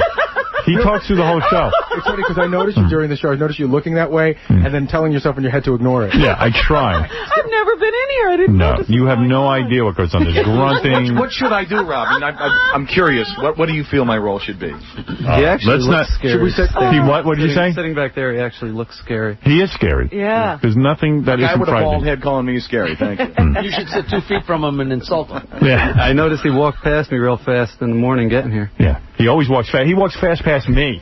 Don't feel bad. How about this? I've hung out with Fred, not in recent years, but I thought we were playing a game here, not the me. This is so much more important than the game. Okay. I would walk with Fred sometimes. We'd be walking down the street together, and Fred walks so fast that he walks in front of me. Like you can't talk to have you ever him. walked anywhere with Fred? It's not with Fred. Like you want to talk to the guy and walk with him, but he walks in front of you. He talks to the guy in front of you. Like a Vietnamese woman checking for landmines. You know what I mean? He was on a quest. Yeah. Every time you walk with him. Runs interference. All right. Fred, you're going to have to go to your soundproof booth right now. Now after you beat me up, I'm supposed to think clearly. And we'll talk about you some more. Yeah, we just want you to go there because the really bad stuff we're going to say is coming up. Oh, trust me, I know when that happens. No, go ahead. Go in there, Fred. Gary stands up when everybody's out of there when he goes. Now that's a visual thing I realize from maybe on TV. All right, go ahead, Fred. Go in your soundproof booth. Yeah, Fred, I'm not like you. I don't pass notes. I actually talk out loud. Oh, man. Talk out too much. All right, Fred is in the soundproof room. He cannot hear what's going on. Can you hear anything, Fred? Fred, can you hear anything? Howard? Can you hear? No. Okay. Let's just all move our lips like we're talking about it. Yeah. All right, I'm turning off the microphone just anybody in think. Case. All right, you're good. Now Fred cannot hear a thing. Just point at him and laugh. All right, that's good. Okay, here we go. And Wayne, I wish you a lot of luck. Thank you. He can hear? What'd you say? Why is that? He's hearing me? Hit the mic and pull the pot down, otherwise he can still hear it in the room. I pulled the mic down. No. You turned off his mic. Yeah. Which makes the sound come on in his room. Oh, let me see. So hit the mic now and can just you hear pot me? it down. What about now? I wonder if they're hearing me now. If he's not answering, he's not hearing. He's not hearing me. I don't think he's hearing me now. I don't know that. Can you go in there and see if he's hearing me now? I mean, I wouldn't trust him either. Yeah, right. I don't think he's hearing me now. He's not even facing the right way. All right, so now he can't hear. Okay. All right, now we're set. ready to go. All right, here we go. All right. Now, Fred didn't write these questions in. No. I should hope not. All right, Wayne, remember, answer the 7 questions. The quicker you do it, the better off you are. Okay. All right, and I wish you a lot of luck. This is for $10,000 if you beat Fred. And here is your first question. Can I pass or... let me think about that. Can he pass? Let's make up some rules right now. Yeah, I guess he can pass because you're not going to tell him whether you got it right or wrong. Okay, I'll let you pass. If you say pass, we'll pass, and then I guess I can come back to it? You can come back to it as long as he has time. Damn, there's a lot of work for me. All right, here we go. You ready? Yeah. In Louisa May Alcott's novel, how many Little Women were there? 2. What is President Clinton's middle name? Jefferson. Okay. What planet is nearest to the sun? Mercury. What color is the maple leaf on the Canadian flag? Red. How many Olympic rings are there in the Olympic logo? 5. In the song 12 Days of Christmas, how many golden rings are there? 5. And what number can't be represented in Roman numerals? What number can't be represented in Roman numerals? 1,000,000. Okay. And you're done, and your time, let's see, you had 15 seconds left on the clock, which is good. 45. 45 seconds. And you got 5 right. You were wrong about Louisa May Alcott's novel, Little Women. There were 4 Little Women. You said 2. You got President Clinton's middle name right, that's Jefferson. The planet nearest to the sun you got right, which is Mercury. The color of the maple leaf on the Canadian flag, you were right. That was red. Hockey fan. Right. How many Olympic rings are in the Olympic logo? You answered 5. That was correct. And in the song 12 Days of Christmas, you got right. The golden rings are 5. So you got 5 right, 2 wrong. All right. Now, I think he did great. He did very well. All right. And let's bring in Fred Norris. Let's reset the time, by the way, Angie. You big dummy. All right, Fred comes out of the soundproof booth. Okay, here he comes. Here he comes. Fred Norris coming out. Fred, who is the master of all useless information. There you go. Well, this guy might have beaten me, so who knows? We don't know yet. I'm not going to tell you anything. I'm not going to tell you how many he got right. Remember, Fred. I'm trying to get a vibe on his look. All right, Can't Fred. tell. Does he look cocky? Poker face. All right. Frightening Fred Norris, you have 60 seconds. 60. Some call you Fred, some call you Eric. Yes. I call you friend. Well, I'd like that. Right. Why are you still wearing a Halloween mask? All right, here we go, Fred. You have what date is it now? You have 60 seconds. We'll keep this up until January 1st, right? Fred, by the way, you can pass if you want to, if you don't want to give an answer, and we can always go back. But can I have Jackie ejected? But it's in your best That's not part of it, right? To answer quickly. Okay, here we go. Not too distracting by the laughing Jackie. Thank you. Let's start. In Louisa May Alcott's novel, how many Little Women were there? 7. What is President Clinton's middle name? Jefferson. What planet is nearest to the sun? Good God, Mercury. What color is the maple leaf on the Canadian flag? Red. How many Olympic rings are there in 5. the Olympic? In the song 12 Days of Christmas, how many golden rings are there? 5. What number can't be represented in Roman numerals? 0. Well, Fred, you've done it. You won. You scored 6 correct answers. You only missed 1. There are Little Women, right? 4 Little Women. Yeah. Your time was 30. You had 37 seconds left. Wow. So he answered very quickly. So that's 23 seconds. 23 seconds you answered in. Actually, our friend Wayne here did pretty good. He got 5 right. He missed the question, the Roman numeral question. He said 1,000,000. He didn't know. He just didn't know. That's tough. So you do not get the $10,000. Sorry. Sorry, man. You did a I'm so good sorry. job. Fred, you hold on to the money, the 10 grand. Let's thank Jennifer Cole and Jack Maxwell anyway, who Are came. they not going to get to come in? They shouldn't really, but I want to take a look at what she's wearing, and I want to see how good-looking Jack Maxwell is.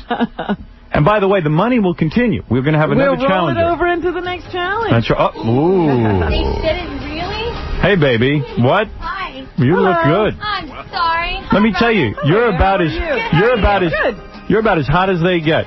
Thank you. Oh, I'm not talking to you. Look at this guy. Look at this guy, Jack Maxwell. You are gorgeous. You're the host of the National Enquirer thing, right? Right. Uncovered, yeah. Yeah. What would be great is if Jack gets famous enough, one day they'll uncover him and find out what's doing. Yeah, they start looking into his. Wait till they start looking into your life. So, Jennifer and Jack, you do not get to award the money. That's too bad. We wanted to. Yeah. Jennifer, you're looking... We're cheering for you. You're looking good, honey. How's that show Sex Wars doing, okay? It's doing great. Yeah? Yeah, me and J.D. Roth are having a wonderful time doing it, and we're promoting and traveling all over, so it's fun. I'm looking at those boobs. Can I ask you again? I think she told us last time. Those are real or not real? Those are fake. I remember what she said. But they're nice fake. They're nice fake. Done well. Thank you. They match. I got to tell you. What about you? Is everything real on you? As far as I know. I got to tell you, I love your outfit. Those clothes would look great in a crumpled heap on my bedroom floor. Would they? That's right. I'm not kidding you. You know what my name is, right? Howard. Right, remember that. You'll be screaming it later. Trust me. Oh, boy. Trust me. Do you believe? Let me ask you a question. Practicing. Do you believe in love at first sight, or should I walk by again? All right? That's Where's a he good getting line. these lines? That's a day. Don't call me Howard. Call me Mr. Right. Are you reading these off like a teleprompter? No. I think so. Hey, my friend wants to know if you think I'm cute. Which friend is that? You know the voices in my head told me to come over and talk to you? I mean it. You're winning me over, Howard. My name isn't Elmo, but you can tickle me anytime you want to. All right. Shut up, Jackie. Just because you don't have any pickup lines, you stupid ape. Most people have one. He has 500. The $10,000 was given to us by Sex Wars and Jack Maxwell, host of National Enquirer's Uncovered. Yes. And you can see Jennifer Cole on Sex Wars. And what do you wear, a different skimpy outfit every night? They're not always skimpy. You know, they're classy, sexy. Yeah, but you're the hot chick on the show. You got to look good. Right. Thank you. I like it. And Jack, what do you always wear, a suit? Yeah, something like this. They dressed me again today, so. Yeah. Or. How do you get to be the host of the National Enquirer show? What were you, banging around doing local TV or something? No, I never did. Actually, I have an acting background. Oh, you're an actor. So he saw me on another show, the president of MGM, Hank Cohen, and said. What do you see on?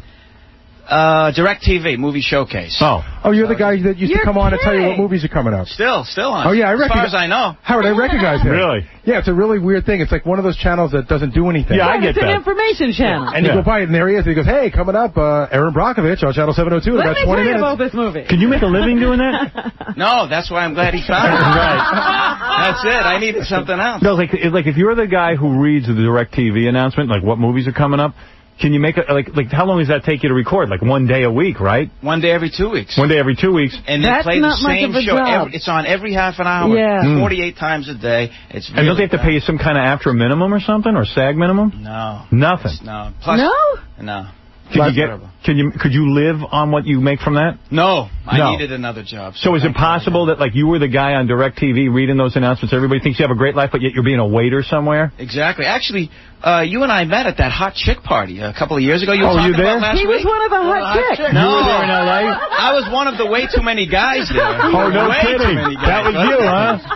And I'm talking to a friend of mine because there were no girls, so a friend of mine is telling me, he says, hey, there's Howard Stern in the other room, because you came up with Adam Duritz. That's right, yeah. And I said, no way, Howard Stern. You were sitting on the bed with your arms crossed, your legs up, and nobody was talking to him. No one. Can't be Howard Stern. Everybody would be talking to him. I know, I left. They're intimidated. So he says, why don't you come in and talk to him? I said, no way. On Monday on the show, this actor came in. I didn't want to talk to guys. You know what? A lot of guys were coming up and talking to me. I'm sitting on a bed talking to guys. Not only do you want to not talk to guys, but you don't want to talk to good-looking guys at a hot chick party where there are no hot chicks. Yeah, exactly. I was afraid. I figured he was going to goof on me. Yeah, well, like Adam Duritz of the Counting Crows, and I'm going, man, this is cool. A rock star is taking us to first of all, he told us it was a hot model party. Right. How did you get to the party? A friend of mine invited me. He said, hey, there's a lot of girls. You want to come to this party? And I didn't know how it was going to Everybody in town was saying the same thing about this party. Yeah, and then we went down to the gym at the Four Seasons to pump up for the party. We actually went to the gym so we looked good for the because we were told it was hot models. So you know where you ended up at? You ended up at a sausage party is what it's called. What is that? It's all guys. Right. Exactly. Party. I never heard that. So I'm down at the gym, and we got the cell phone with us waiting for Adam. And we figure like Adam's a cool guy. He knows tons of chicks. Sure, this is going to be great. I'm down there doing bench press. I did 6,000 reps You're thinking about all his past women. I was all pumped up that night. You're thinking about all his past women going, hey, man, he gets Courtney Cox. Jennifer Aniston, all the videos. This is going to be great. Then we get the call that it's been downgraded to a hot chick party. And I'm like, oh, God. And then I get there. Did you see those chicks vomiting in the bathroom? Yeah. There was only 2 chicks there. They were vomiting in the bathroom. It was some girl's birthday party. It was my friend's girlfriend who was thrown out. Oh, was it? Yeah, it was great. Wow. That was nice, wasn't it? Yeah. So I said, I'll go in. Hi, how you doing? Yeah. Hi, Jack. This is Pat or Matt or some guy you're with. And I said, no, I can't talk to him. He's going to goof on me. So yeah, good. Turn around and walk. Thanks. You were one of the few guys who gave me the mercy of not. And I'm sitting there and going, I can't believe I'm at a hot chick party and there's no chicks. So if he wasn't making any money, how does he live in L.A.? What were you, a waiter? I'm the starving actor. Really? On a French couch for a while. Is that right? Yeah. Job to job. Yeah. See, like you turn on Direct TV and you think, wow, that guy's got it made. Sure. He's the announcer, good-looking guy. Yeah. They look like they're having a good time. Meanwhile, we're just not getting paid. Meanwhile, he's homeless. But you got paid something, right? Yeah, something. Like what, like $1,000? Every 2 weeks. Yeah, a couple of thousand. A couple of thousand. But after taxes and commissions. Yeah, chump change. Yeah. But is that one of those weird things where everywhere you go, people recognize you, but they don't know why? Yeah. Don't I know you from somewhere? So I figured it's that. So what happens when you? So then what happens when you get the National Enquirer gig? Did you have an agent who negotiated a decent amount of money for you? Yeah. It's more than I ever made. Really? Well, he even said he was paying a commission out of the couple of thousand he was getting for the Direct TV gig. What did they sign you to, a 5-year contract? No, actually, it's obviously a little loaded for them. 3 years, it's a 3-year contract, but only the first 13 weeks are guaranteed. Yeah. I'm going to find out in the next couple of weeks if I get another 26. So you're still on probation. If I don't see you again, it's nice meeting you. Yeah, right. You were the good-looking beefcake guy they brought in to replace Mike Walker, right? I guess I replaced Mike. Yeah, Mike. Actually, there was another host and co-host after Mike. Oh, there was. Is that right? I'm 2 generations. Oh, good. So Mike won't hate you that much. No, we get along. He's from Boston, too. He's a nice guy. Right. Howard, I don't understand, because I've always heard this in this business. How is it a 3-year contract if every 13 weeks they can fire you? It's a 3-year contract. If you're good, then the company has you sewn up, but they can always fire you anytime they want. He can't leave. It's not a good fire you. He can't leave. It's a one-way contract. Right. But what was he going to do? Start bitching? The guy had no work. They're in the best position. You can imagine what they're paying him. They had him over the barrel. Proverbially, the proverbial battle. The barrel. So how are things going? I mean, have you seen any ratings? Yeah, it's not bad. Better than last year's. Yeah? But, when Mike was hosting. I don't know. Well, Mike did okay. We'll see. You better watch what you say about Mike. I'm not saying it. Robin. You'll find out what really happened in that accident. Robin's the one who said that they took the good-looking guy. Don't bring me up again. You and your saying Robin, do you talk to Mike every Friday? No, leave me alone. You got a girlfriend or a wife? A girlfriend. You got a girlfriend. Yeah. What does she do? She's an actress. See, because you're so good-looking, you're going to get accused of being gay. I know it. She's a waiter. Oh, sure happens. Because you're very Have you ever feminine, been hit on? Is there a gay casting couch in Hollywood? I've been hit on. Nothing too obvious. Just a few hints in Really? Well, when you went out for, like, movie parts and stuff? Yeah, once in a while. And a guy will come... Man, how gay is that? Ooh. A guy comes up to you and goes, hey, man. You're kind of cute. Hey, how about you will get on your knees? Invited out for drinks. You know, hey, my clothes would look good rubbing up in your clothes. Yeah, there you go. All those lines. I know milk does a body good, but damn, how much have you been drinking? Stuff like that. So what do they ask for? What do they say to you? Like, hey, man, let's go out for a drink? Yeah, let's talk about your career, how you can do better. Oh, yeah. I can imagine. And what do you say? No thanks. Sure. That's what you say here. Yeah. All right, I'll go drinking with you. Had a couple of those drinks. I would have made it a long time ago. Right. I've been out there for 4 years now. So your parents must be pretty proud at this point that you finally got a job. Yeah, my mom is. Cause we come from a real poor neighborhood, so she thought I'd never amount to anything. She's waiting for you to buy her the house. That's right. All right. Right, someday. So you get some decent bread, and the show's going well. Yeah, we'll see what happens. Right. Jennifer seems to be doing well. I'm doing well. And your boobs are doing good, I'll tell you that. Thanks, Howard. Yeah, you got beautiful implants. What are those, D's? They're C's. Those are so D's. Yeah. Yeah, please. Don't call those implants. Call those cans. Right. That's what they are. Beautiful cans. Listen, Jennifer, if your show doesn't work out, Sex Wars, you'll marry a rich guy, so I'm not worried about you. And Jack, if your show doesn't work out, you'll find a rich homo. And that'll be the end of it. Everybody's going to get a rich guy. By the way, the Son of the Beach girls, all the girls from Son of the Beach were on Sex Wars the other night. Yeah, that's right. Did you see the show? Yes, I did. And what'd you think? I think that they're hot. That's why I hired them. Did they win? Did they know anything? The girls won. The girls won. They're very bright, those girls. They went up against the guys from the Man Show. Yeah, right. It was the Man Show versus Son of the Beach. Son of the Beach? Yeah. I didn't sit through the whole thing, but yeah. I saw some of You them. don't know if they won. I didn't know the conclusion. That's right. All right, listen, Jennifer, thank you. Jack, thank you. See Jack Maxwell on National Enquire's Uncovered. Check your local listings for times. Jennifer Cole. I want to thank our contestants. Sex Wars. I want to thank Wayne, who didn't win. You got a consolation prize for him? What do you got? Wayne, are you into wrestling? You want to go to Florida this weekend? He goes, no. You don't want to go to Florida? I'll go to Florida. All right, you don't have to go to the wrestling match. You don't have to go to the match, do you? Well, let me see. Here's what I got for you. You've won an exclusive trip for two, including airfare and hotel, to experience the WWF Survivor Series pay-per-view on Sunday, November 19th in Tampa. You want that, or you can pass? Do I have options? Yeah, go ahead. And have fun. You want to watch instead? I could go to Florida. You want to go to Florida, or you want to watch? I'd rather give this to a real wrestling fan. Yeah, I'd rather you do that. All right. Take a watch. Get a watch. Courtesy of Steven Singer Jewelers. It's amazing how we try to give away stuff and people turn it down. It's the only show on earth. And you know your girlfriend's being mad that you're not going to Tampa. You give a prize like this on the air, on Z100, and the kids are screaming.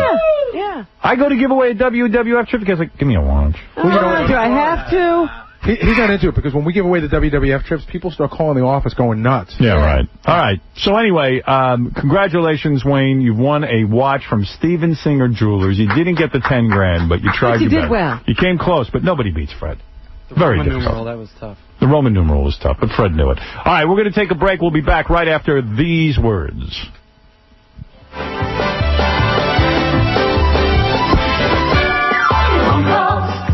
your phone calls. We get your phone calls every day. I'm over here listening to Howard and Robin putting down Jeff Bridges singing as though you two have an ounce of talent for anything other than putting people down. Every time Howard sings the car cash commercial and he sings along with it, I cringe. I mean, you give new meaning to the term flat. We get your phone calls every day. The Howard Stern Show. Beverly Hills 90210's Tori Spelling. Isn't it true that everyone accuses you of being an airhead and not being bright, and Saturday Night Live did that thing? That is my character, not me. That you are smart, are you not? Yes, I think so. I'm going to prove it right now. I'm going to give you a series of 5 questions. I will give you 5 questions. Answer these questions and you will prove how smart you are. You ready? What is the capital of New York? Oh, get away from me, you and your jerky questions, you bloody fool. What is it? What? What is it? What'd you say? What'd you say? Wrong answer. No, give me here. I think you were right. Go ahead, say it. New Jersey. New Jersey is the capital of New York? Dumb. I knew it. What is it? You win. Jim Carrey is doing all kinds of promotion for the new movie, The Grinch Who Stole Christmas. He's doing every show but this one. I think we're officially off his list. I think so. I don't know how we got off the list. I don't know. I don't know that I did anything. I don't know. I think he thinks he's too big for radio. A lot of guys get like that. Remember when he used to stand online waiting to do our show? Yeah, and the first thing he wanted to do was call us when he had a big hit. I think the last time I interviewed him, I did a real interview. I think he didn't like it. I think when people get really, really famous, they don't like to do real interviews. Well, I noticed he doesn't give real interviews anymore. No, he just did the shtick. Yeah. And then people put up with it because they want him on. He's a big star. But I know what he feels like inside. He's got a horrible, horrible background. He's a mess. He's a mess. And I don't know. He's got some kind of problem. So he doesn't come in and do the show anymore. It's too good. Too big. Too big. Too famous. Too famous. Got to put a spin on that career of his. Are we going to see Arnold Schwarzenegger soon? I wonder if we are. I got an email from Marshall Fine, who is a movie critic. And we write each other, on occasion. And he, I'll read this to you. Hey, Howard, I just saw the new Schwarzenegger movie last night. Pretty cool. Much better than End of Days. Good sci-fi, solid action, decent jokes. I went in thinking I'd seen the whole thing in the trailers, but I was wrong. And regards, Marshall Fine. So he says... It's good. Real good. Has a winner there. I mean, you never know how it'll do at the box office, but... There's a lot going on in that trailer. Mm-hmm. I'll say. But I saw the Rugrats movie. That's a good one for the kids. I saw... That's in theaters now. I'm looking at the Grinch trailer. I ain't seeing it, but what do I know? It doesn't look all that attractive to me. I like Jim Carrey. I don't need to see him in a costume. I like Ron Howard, and I don't know why he did this film. I don't either. I think because these guys get kids, and then they want to be a hero to their kids. Yeah. And Tony Coburn was saying to me, she says her boys love... She has little kids. They're younger than Ashley, so they're about 5 and 2 or something. Mm-hmm. And she said that... her kids love the Grinch story, but she's not taking them to the movie. She thinks they'll scare them. Yeah, the Grinch is big and scary. He scares me. Looks too scary. Looks too scary. So I don't know what they're up to there. Yeah. So I don't know what's going on with that. All I can tell you is, in terms of movie business, I don't know why I'm thrilled. I'm thrilled Adam Sandler's movie only did $18 million. I'm just thrilled. You know the question that comes up for me? How come we can get these movie results so fast, but we can't count votes? Because that's money. It's amazing. They know down to the penny. Yeah. Because listen, even with record sales, years ago when I was a program director, the way you'd find out what records sold is it would take weeks. And the record companies would have to estimate and report. They got a thing now, SoundScan. They can tell you up to the penny. Cash register tells you. That's right. They can tell you that day how many records you sold, not how many you shipped.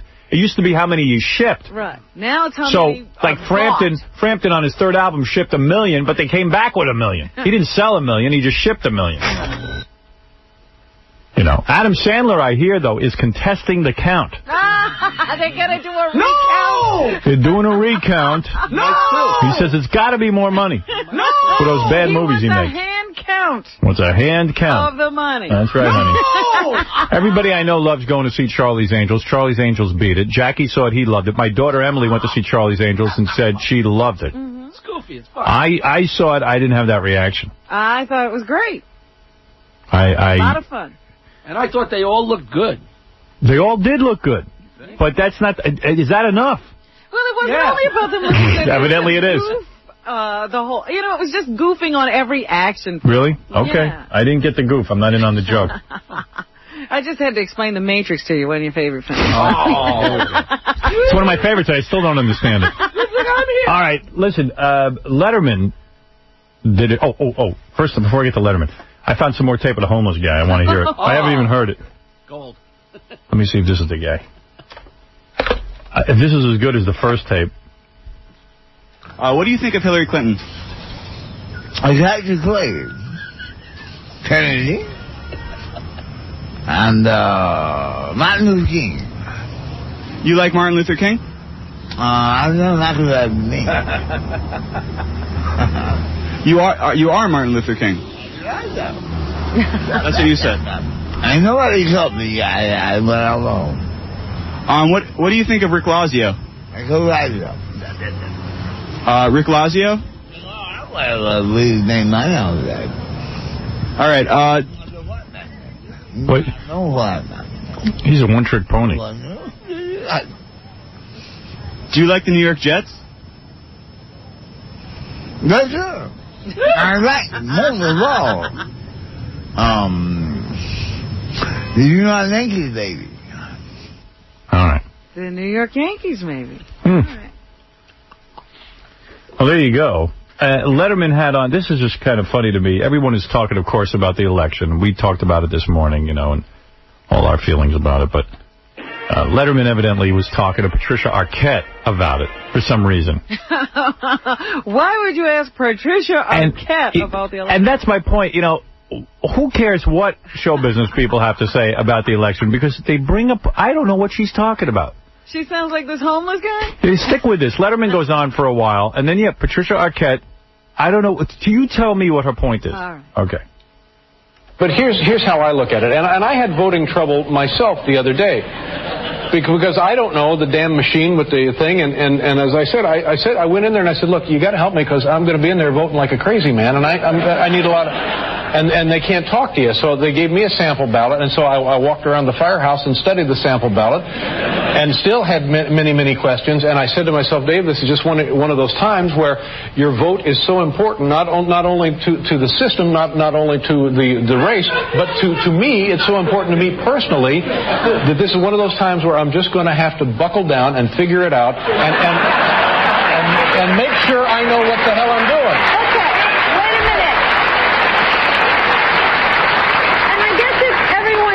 Who had Firestone tires, too, that their tires exploded. I mean, if something doesn't line up, it might line up in New York, but it might not line up in Florida. It was a different ballot, a different mechanism. I mean, is it their fault? Sorry, your tires blew up. Driving a little too fast. I mean... I'm not sure that this is an exact comparison. I don't know what she's talking about. What are these people talking about? Is she sane? No. Is she the one married to... Nicolas Cage. Oh, then it explains it. What are you saying? Imagine you're in a discussion with somebody and you're talking about the Bush-Gore controversy, the election, and you start talking about Firestone tires. And what is she talking about? Who is she? Why is she on TV talking about this topic? She should be talking about... sex with Nicolas Cage. I don't understand. She might be an expert on that. Yeah. I'm married to dope.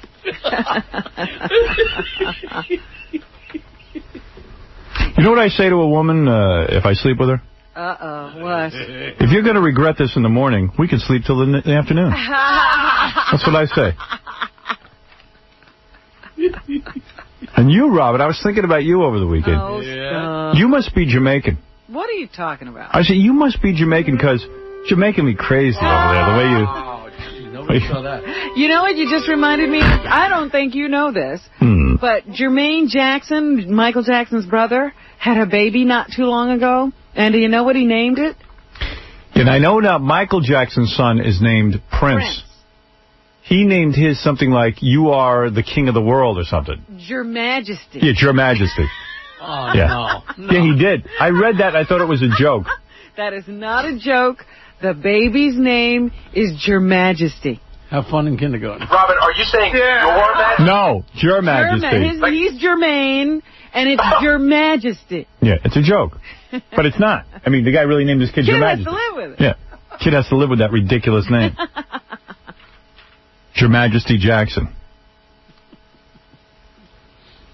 Next kid is going to be German Warfare. Jesse, you're on the air. We haven't taken any phone calls this morning, and we've just been so busy yentering it up. Thank you, Howard. How you doing? Hey, Saturday Night Show was awesome. That Gary skit was the best. Isn't that Gary cartoon That wonderful? was the best. Yeah, and you know, the Saturday show, I don't know who watched it and who did it. You're the first person who called in about it. That was one of the best ones we've ever aired. That was. Except Puck. He's a loser, that guy. He's an Puck, idiot. yeah, right. Well, you know, they all can't be winners. That doll head, you should have let Casey rip the doll's head off. Yeah, what did you think of that? What the hell was that? That was styrofoam. Right? That was a bunch of styrofoam.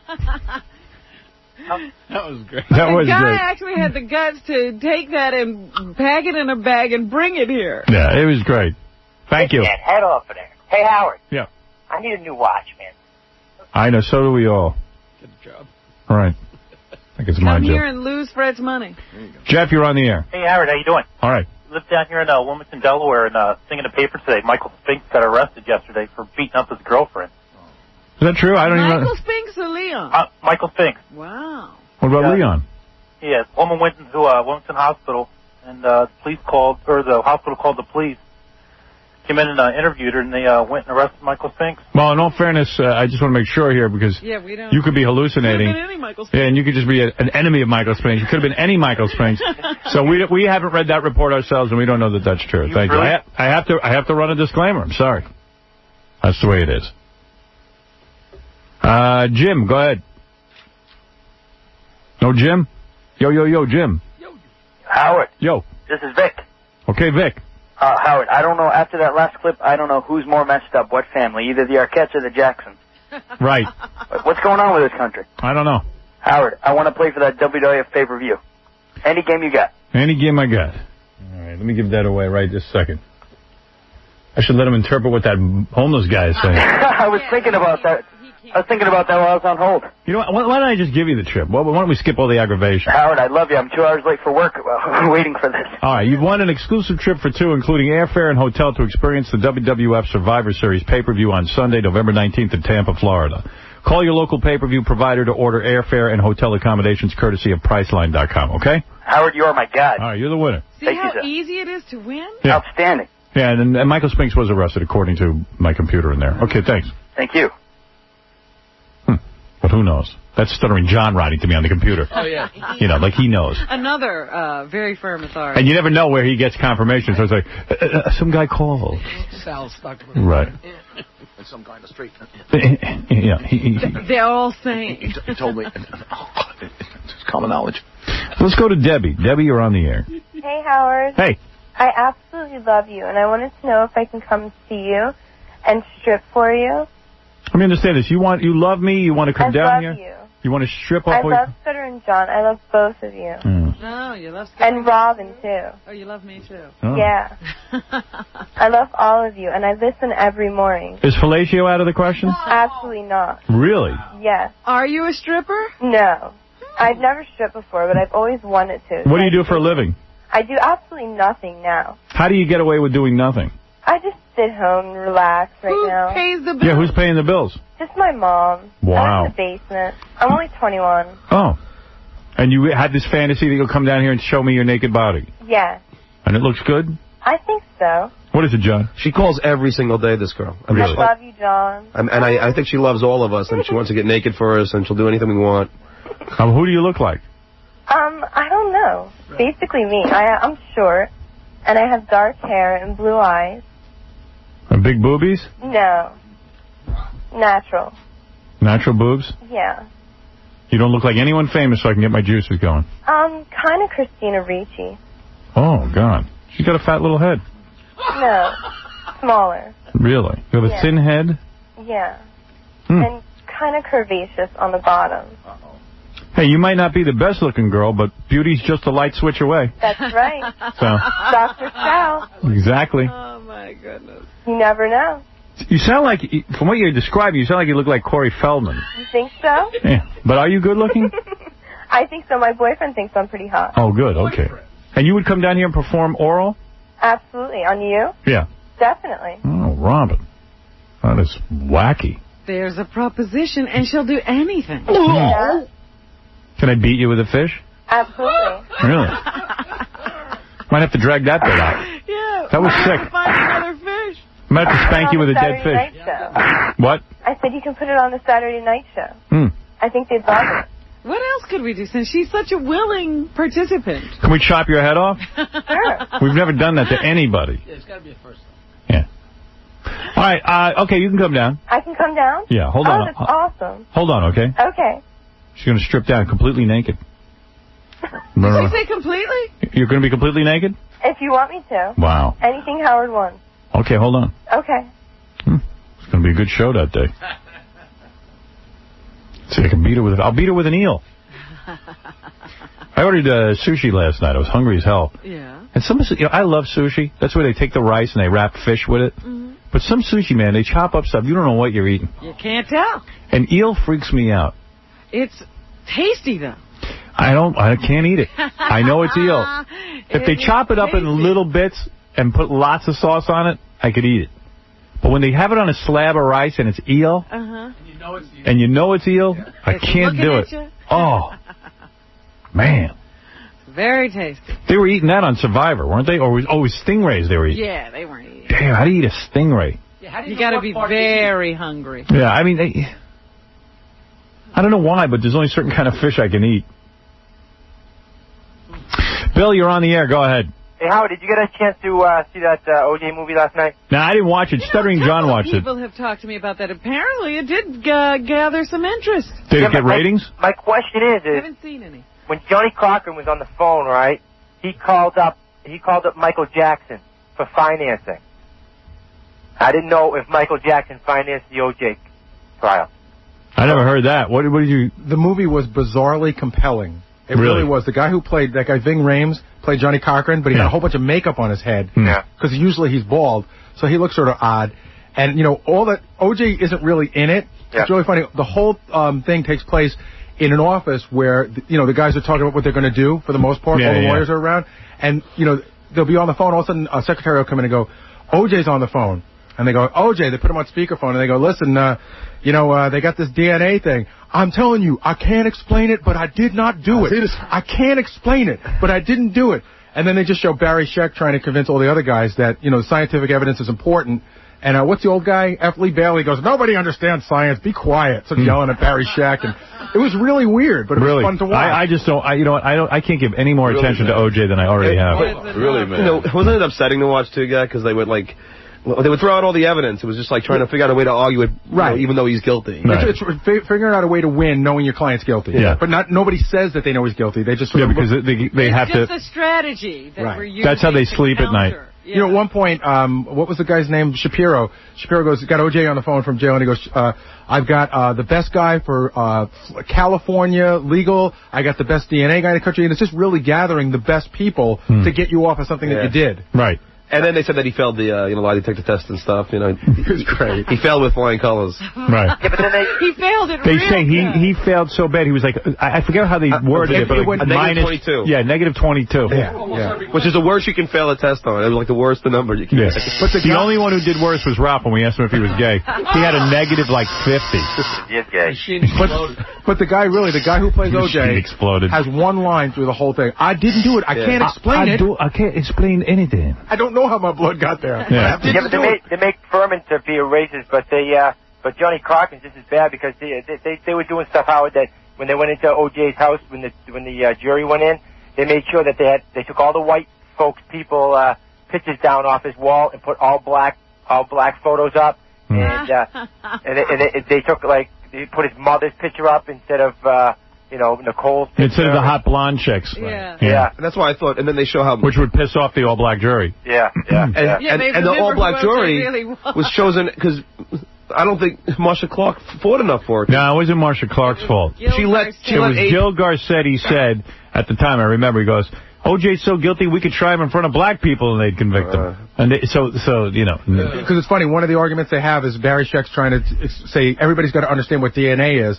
And Johnny Carson goes, a downtown jury don't care about no DNA. I'm in charge of picking a downtown jury. Yeah, look at here. No, but it was like that. He goes, I know really, what people in downtown want. What they want is a speech and some gospel. Yeah, but like I said, I'd like to find out. It's tantamount to him saying, my people are dopes, so I know exactly what I got to do. It's so insulting. But I'd like to find out if Michael Jackson financed it, because somebody financed the attorney's for him. Really? You say that in the show. But Michael Jackson. I vaguely recall something about him putting out calls to various people for money. Why would Michael Jackson do that? Because he owed Johnny Cochran, I think. But you know what, Howard? The whole thing's weird because the movie last night is based on a book by this guy Lawrence Schiller, who was part of the legal team, not as a lawyer, just helping out. Yeah. And he actually called our show during the trial and vehemently defended O.J., then turned around and wrote this book. You know, and basically he was just hanging out with the legal team so he could write a book, and he turned around, turned the whole thing around about how, squealing on the legal team, how they were all, not really doing what they were supposed to do. Wow. And then it gets so bad that Shapiro tried to get the programming of TV shows where there's a man wrongfully accused, like a bunch of different movies to be played, like during the trial. Like, I never understand what you're talking about. I know. It's unbelievable. I know. It is tough to get. How does he get along? I don't know how you get through the day. No, in other words, Howard, Shapiro. No, I know what he said. That's funny. And Gary always has to tell me what he's saying. What is he saying? I think he's saying that this is the jurors, right? No. Are you speaking English? During the course of the trial, Shapiro got programmers to program movies on that show people who are wrongfully accused. Just in general. Just like he called his friend at NBC and say, put on The Fugitive. Yeah, like put movies on. Really? Yeah. The funniest guy in the whole movie, though, is the Chinese guy. There's this Chinese guy from Connecticut who does, like, DNA. Right. And everybody's got an agenda, and he's just like, hey, man, this is what it says. It is what it is. Right. It's a 1 in a million chance that it's not his blood. All right, Sal, the stockbroker on there. This is great. Go ahead, Sal. Hey, Howard. Yes. I have actual footage of the Baba Booey car crash. You do? Yes. I hate to reveal this, but I've been secretly stalking Gary because I'm doing a special with Discovery Channel. It's called Revealing of the Buoy. All right. Lips and Teeth, the origin of Baba Booey. Anyway, I was stalking him out. I was at his house, and here is actual footage of the Baba Booey car crash. Waiting for the footage.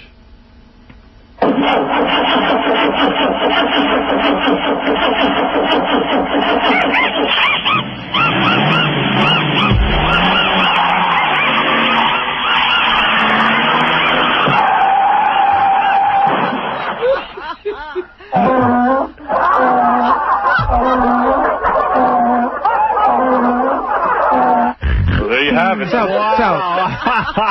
you know what? That's a lot of work, and I swear, don't you have a child to raise and a job to go to? Don't you have something to do? Gary, the only thing that's a lot of work is up to your dentist when he gets inside your smelly manure mouth. Keep quiet. Hey, Howard. Howard? We should talk about all the... You know what, man? He's trying to piss me off. I love Sal, why don't we talk about the boiler room you used to work in before you work where you are now? Why don't we talk about that? Hey, none of those implications were applied against me. My license is clean as a whistle. So yeah, keep quiet, manure mouth. Sal worked in a lot of places that had some big trouble, Howard. Hey, Gary, why don't you do yourself a favor? Why don't you drive to work again, but this time without the seatbelt, okay? Anyway. Sal, if I died, what would you do? Howard, can you keep Monkey Boy quiet for a minute? Yeah. I have a brilliant idea. Go ahead. For your Saturday night show. Are you ready for this? Go ahead. The Adventures of Baba Booey in 3D. Oh, no. You have the car accident, and the teeth fly through the windshield, and you have to dodge them like asteroids. And you can pick up the 3D glasses at your local dentist's office. He is obsessed with That's you. it. I'm getting an order of protection. Gary, I'm really disappointed with you. You can't come within 50 feet of me, I'm really disappointed. Everybody makes fun of you. Here I am. I'm putting you on, the spotlight on you every day. You're too good to me. And you treat me like garbage. I mean, Gary sincerely hates me, and that really hurts me. He knows I hate him. Yeah, anyway, he hates you. You can't keep knocking him and then expect him to like you. Don't call me in the office to apologize. But it's tough love. Did you get my 8x10, Howard? Yes, I did. Yes, we did. That was scary. Thank you very much. Sal made up 8x10, like acting shots, really? Headshots, you call those? So that was the best. But Sal, what is that for? Well, I'm going to be on the street. Is that a funny picture? No, I'm going to be on the street. What do you mean? On Fox 5, that new show. that take off. It's like Melrose meets a brokerage firm. You mean you got a part? I got a small part. Doing what? I play a dentist. What did I ask? All right, guys, take care. And who is your patient? Who do you think? Monkey Boy himself. And by the way, hey, Howard, at horse2jackass.com, you can see Monkey Boy in the flesh, and you can hear all the audio yourself. You have the audio of the car accident? Yes, on horse2jackass.com. All right, thank you, Don't Sal. forget, Baba Booey 3D. I think it'll be super. All right, thank you. So long. Boy, he's obsessed with you. You even called in on Friday. I heard. Pretending to be Wow. your paramedic. I heard. He's not funny, but the relentlessness. Yeah, that's what makes it funny. I don't know how he gets work done. Mike, you're on the air. Hello, Howard? Yes. Yes, sir. I just had a question about Bush and the election and Gore, and I want to know, can you convince any of the electors in Bush State to publicly declare they will vote for the will of the people? I got to go. I don't know what he's talking about. The electrics, you got to go. The electrics. I think he calls the electorate the electrics. So you think there's any chance there'll be a revote? I don't know what's going to happen at this point, but I really do feel that the voting process has not been served. And I'm so sick of like Bush saying, "Hey, I won. Why don't you guys just go away?" And Gore, I'm sick of the both of them because it's really up to the people to decide when we think we have a president. It's not up to Bush. Bush is already picking a cabinet. The guy is such a cocky bastard. He bankrupted 3 companies and failed upwards his entire life and thinks he's entitled to this. He bankrupted 3 companies, didn't work for 8 years, and traded Sammy Sosa. Let him make a president. But, you know, and the point is, it's not really clear if he won because 19,000 people had confusing votes. But here's, the Republicans argue, and this is the whole thing, the Republicans are saying, hey, all these elections have weird things going on. Why are you picking this one? Because they're saying that when Clinton won in 96, they threw out 15,000 votes in Palm Beach. Well, that's wrong. But it didn't change the way Well, why are you talking? But why are you bringing it up now? Yeah, but 15,000 votes. The way the vote could 15,000 votes wouldn't have made a difference. Clinton won in a landslide. Yeah. But they're just getting all irritated that the Democrats are bringing it up now. So, and the point is, but why are they irritated? Don't they want to know who really won? No, they don't. No, they really don't. You know what? We don't want to recount because we know we'll lose. The count we have is fine with us. Yeah, well, of course it's fine with you. It's illegal.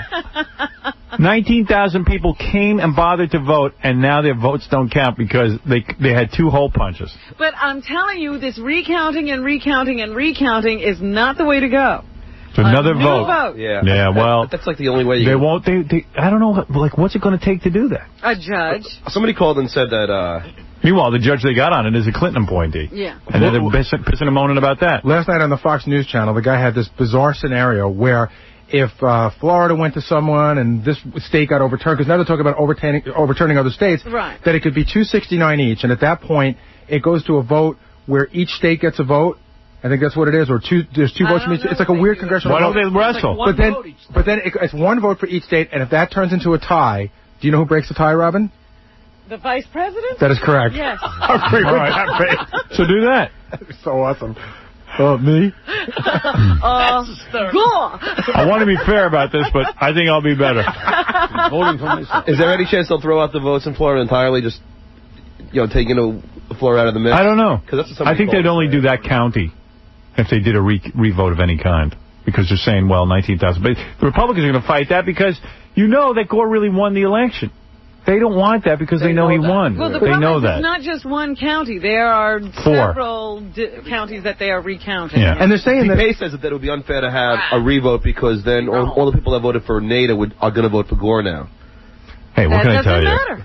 And they're saying that the machine counting I thought the machine counting would be great.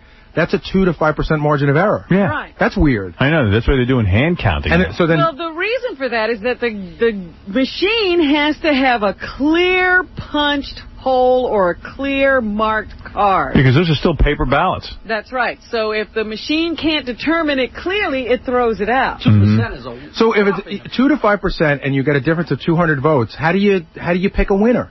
I don't know. I'm not even saying that Gore's a winner. I'm saying that how do you pick I like a winner? the Republican argument. Hey, why doesn't Gore just go away? Let grow up. You can't keep counting. Why not? Let me be the president. Well, my daddy promised me. And my brother. I don't see what's wrong with keeping counting. I don't either. But Howard, until we know for sure. Count for the next month. We don't need a president until January. Yeah.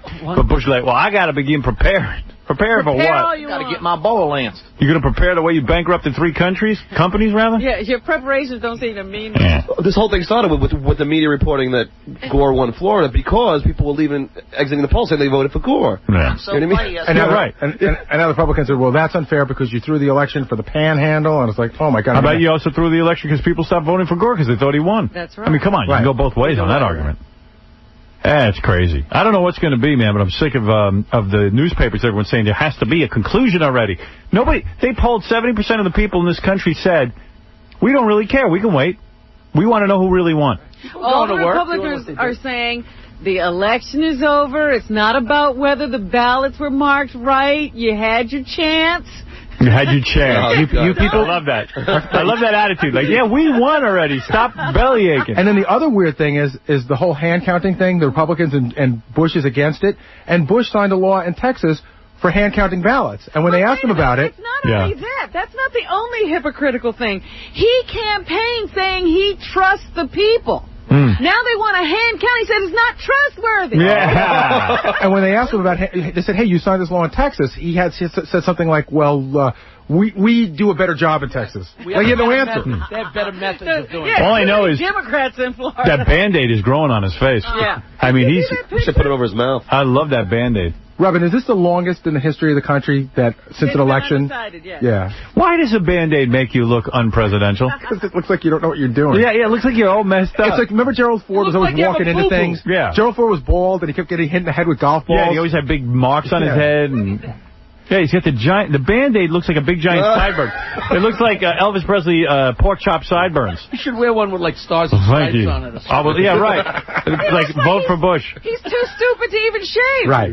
Do you think that's a shaving accident? They said it was a boil. Please. But there was no boil the day before, was there? No. Can we get videotape of him the day before? Why would you do it now when you're going to be on TV every day? I bet he didn't even know it's there. What do you think it is? I think he almost cut his own throat. I think what happened was he got so pissed off he threw something and it bounced back and it hit him in the head. Right. No, I'm saying, though, but why not put like a round Band-Aid that doesn't look so obtrusive on your face? It's taking up most of his face. I'm telling you, that was a big accident.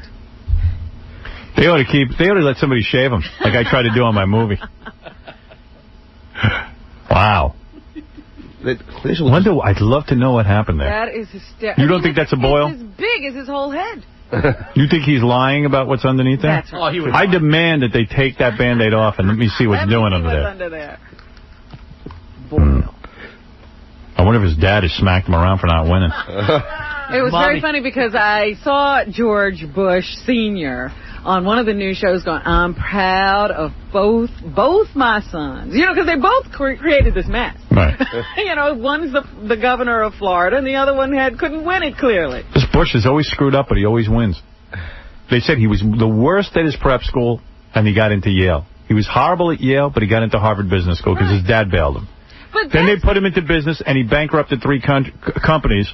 Wouldn't life be great if you had that, like, mink cushion under you all the time? Well, that's why they say that's why he's acting all smug, because he feels entitled to be the president. He's like, wait a second, I lost the election, I lost the popular vote, I probably lost Florida, but there's a technicality here. So what? Give it to me. You gave me everything else in life. So what? Wah. I've never had to play by any rules. Yeah. Give it to me. Don't. That's why I always crack up at rich kids who sit around talking about what people should do. Like they know anything about life and having to make it. I know this kid who's real rich, and he's like, now he's like, he's going to be developing production companies, and then I just go, his dad's giving him all this money. I just go crazy. Yeah, but they are the very ones who sit around when they see people protesting or collecting cheese. Why can't those people work? Yeah, I hate that. I get so sick of them just taking our money. Why can't they work? Mike, you're on the air. Yo, Howard. Yo. Do you think that the people counting, say they're Republican, even if it's for Gore, you think that there's marked on Bush? Think that's possible? What? No. What did he say? I mean, there's people... Oh, yeah. He's saying, do you think the people are counting correctly? Absolutely not. We heard one story, man. I didn't even know this. This is kind of interesting. That when you go to vote in those machines like here in New York, the voting booths, how do you think they figure out at the end of the night when it's all over who won? Well, you have to go to the back of the machine, unscrew a panel, And one of these old dudes that works at the, all the old dudes work at these election places. I think they're all volunteers. They go back there, and they have to look at the machine. The machine has a count. And one guy was telling this 15-year-old kid who was volunteering, said this old dude goes back with a flashlight. He got the count all wrong. He couldn't read the machine with the flashlight. He was squinting. So the kid went back and looked and called out, and he said, no. You read the numbers wrong. The guy, of course they do it wrong. And what if the kid wasn't? And if the kid wasn't there, they just would have reported it wrong. After all that. Isn't that crazy? No, what I'm saying is, if he's Republican and it's votes for Gore, you think they're going to... Well, they have people sitting there watching them. Yeah, I don't think they care that much. Yeah. That they want to, like, get in Go to trouble. jail. Yeah. Who knows, man? But, who knows? I thought about my friend's grandmother who accidentally was in Florida and she accidentally voted for Buchanan. And then she said, listen, I punched Buchanan. I said, oh, just punch Gore and it'll be fine. Is that what the guy said? Yeah. Yeah, that was the guy who was supposed to know. Yeah. Yeah, just punch Gore and it'll be fine. And she did it. Yeah. How would they know? I mean, she's old. She's an old lady, But in your right mind, how would they know if you've already punched one and then you punch another one that you wanted the other one? Yeah, and how many people even realize they've punched Buchanan? That old lady at least realized she did the wrong thing. But, there was a guy on TV saying, wait a minute, you can't have a revote or a recount or do anything about this election because it's also, there's a responsibility on the part of the voter to vote correctly. That when you give somebody a ballot, if they hit 2 holes or hit the wrong hole, they can at that moment go to the guy at the election place and say, look, I messed up, give me another ballot. Well, John is saying that doesn't work because that woman was told just hit the other hole. Yeah, nobody wanted to bother.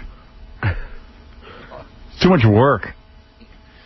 People are lazy. So even if you tried to do the right thing, you were given the wrong information. John, you're on the air. Hey, Howard, how you doing? Big fan. Thanks. But I got to say, it's a room full of Gorb's biased people. Nah, let me tell you something. I don't care which one is president at this point. Robin voted for Bush. Yeah, Robin voted for Bush. But still, get the pace in here to offer another side. Anyway, just let me ask you one question. I was talking about DePace. He even said at this point he just wants to know who the hell the guy is. All right, one question, though. One question for you all. Buchanan got 2,900 votes in 88 in that county. And now it's 2,900. It seems pretty. No. You're talking about the No. You're talking about the primary. Buchanan got those votes, not in the election. You're wrong. Well, I heard it was a primary. That was a Republican. It was a Republican primary.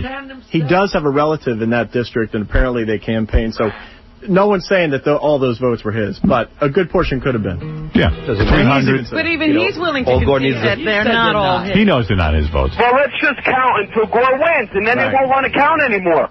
Right. No, I don't think anybody's saying that. I'm saying do a fair election. You can't just count 19,000 votes, and you know what I'm talking about. And then they picked 4 Democratic counties. I mean, if you pick 4 strong Republican counties, that's going to weigh it towards Bush could do that. Yeah, he should do that. Well, yeah, why? Because there's not going to be a change. Country. Nah, that's not what they're talking about. They're talking about that there was a ballot where people had 2 votes. Yeah, but the problem is I heard that those 19,000 You don't know the difference? votes, those 19,000 votes, a good portion of those were ones where people said, hey, I punched someone by mistake, I did too. So that was merely a discarded vote. They still got to vote again. So I didn't hear that. Why would people be talking about 19,000 discarded votes? Exactly. Why would they be? That came right from a person who worked at a poll office. They have to keep all of them for records because, it's numbered. You're saying they got to vote again? Yes, a good portion of I never heard that. I don't know anything about that. What percentage? I don't know. Yeah. And that hasn't been, but that's been reported on a couple of major, I heard it on Fox News. Oh, if that's the case, then that's fine, but I didn't hear that. That would change the entire thing. Why is that headline news? Exactly, that's it. You got a liberal media. Because the Democratic media is trying to keep that a secret. All right. Hey, listen, whatever. We're not going to decide it today. I got to take a break anyway. Thanks, Steve. All right, dude. Later. Have a good one. So who do you think's going to win in the end? I don't know. I just think that the newspapers seem to be deciding that it's Bush. Up in the air because there's judges who have to determine things. And I think if they find out that they go back and re-vote those 19,000 people and Gore wins, people will still be pissed. That's why I say you have to revote the entire state. Just throw out this last Or vote. just keep Clinton in office. I know, they should just let him stay. Just let him stay. John, you're on the air. Yeah, hello. Yeah. Hey, I'm from Hampton over in Hampshire, right? Yeah. I'm going to end this all right now. We have a marker to mark the ballot with. We don't punch holes. I'm baffled by this. Punching holes in paper, I don't understand that. What are you talking about? We have a marker, we have a felt tip marker that you mark the hole like the CAT test in 7th grade. So what's the difference, though? What if you mark 2? What if you mark 2 instead of punch 2? Yeah, but it's not all push. I can't take the imbecilic nature of some Because of my... he's still not accounting for the fact that Gore was the second name and the third hole, which is what confused people. He's on acid, that guy just called in. I got to take a break. He's going to end it all. Yeah, I got to take a break. Because my head is spinning. And then we'll come back and do some more. Who has the stranger speech impediment? Tom Brokaw or Stuttering John? Let me ask you, do you say red leather, yellow leather? Red leather, yellow leather. Very good. No, it's curious. Do you think it's right that a Canadian is allowed to host an American newscast? I don't know what this is all about. I'm not much interested in playing your games. How's that for now? Okay. Are there any news groupies? There always are news groupies, and they're much more serious about it than you are. Tom, has anyone ever asked you if you were gay? Yes, they have asked me if I were gay, and I keep all of my personal interests in life to myself. Why is NBC so biased against Howard Stern? Oh, that's where you're from. Any comment on that? No. Thank you, Tom. And where are you from, Tom? Saturn? You're listening to The Howard Stern Show. Whatever happened to great orators like Martin Luther King Jr. and FDR? They died, and now we're stuck with this mushmouth. I may not be on the ticket, but I'm qualified. That's what I know. That's what I know. I'm qualified. Qualified. Qualified. The morning comes. Qualified. Jesse, you've just qualified for the Redundancy Olympics. You're listening to the ever-fresh Howard Stern. Yeah, ever-fresh and ever-ready to entertain you. Heather Locklear later this week. Playboy Playmate Brandy Roderick will be here tomorrow. Roger Ebert and his new partner coming in.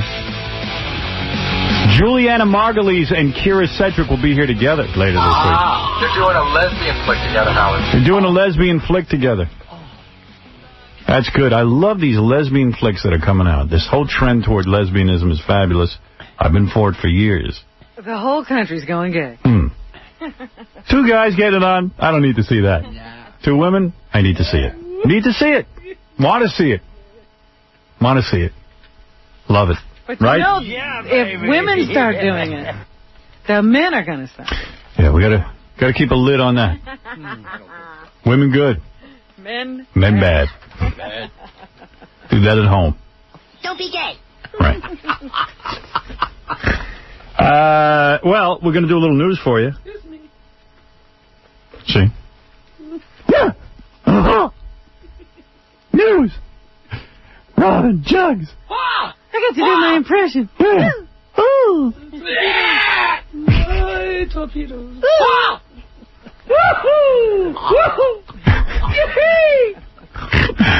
Robin, what's in the news? Who's going to be the president? Jackie Mullen. They are continuing to recount in Florida by hand in some counties. There's a Republican action to stop the hand counting of the vote. All right.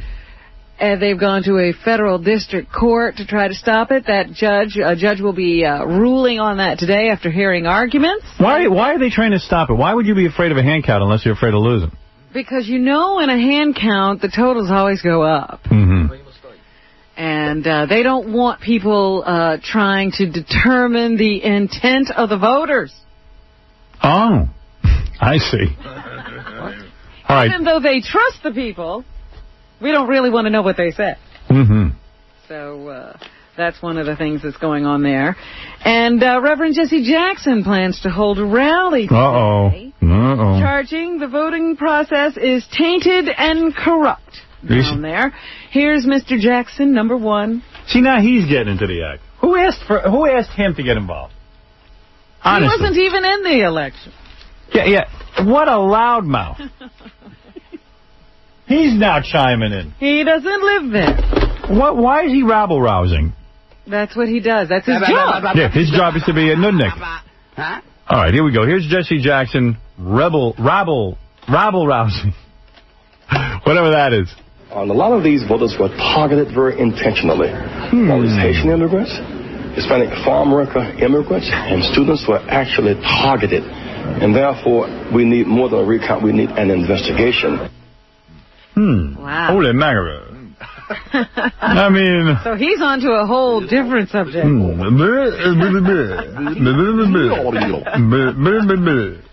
mean... God bless you, Jesse. Run, Jesse, run. Marble mouth.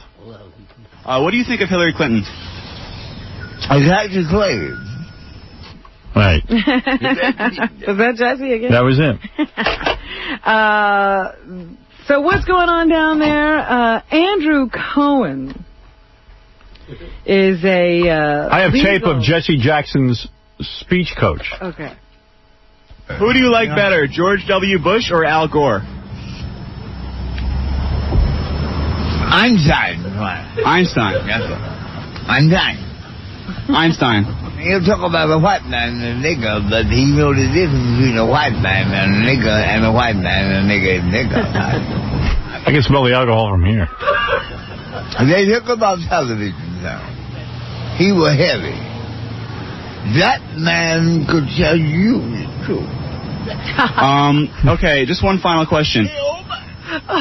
Do you listen to Jackie Martling's Dirty CDs? I know that the Washington show about all that. Great, okay. That's crazy. And, what's his name? His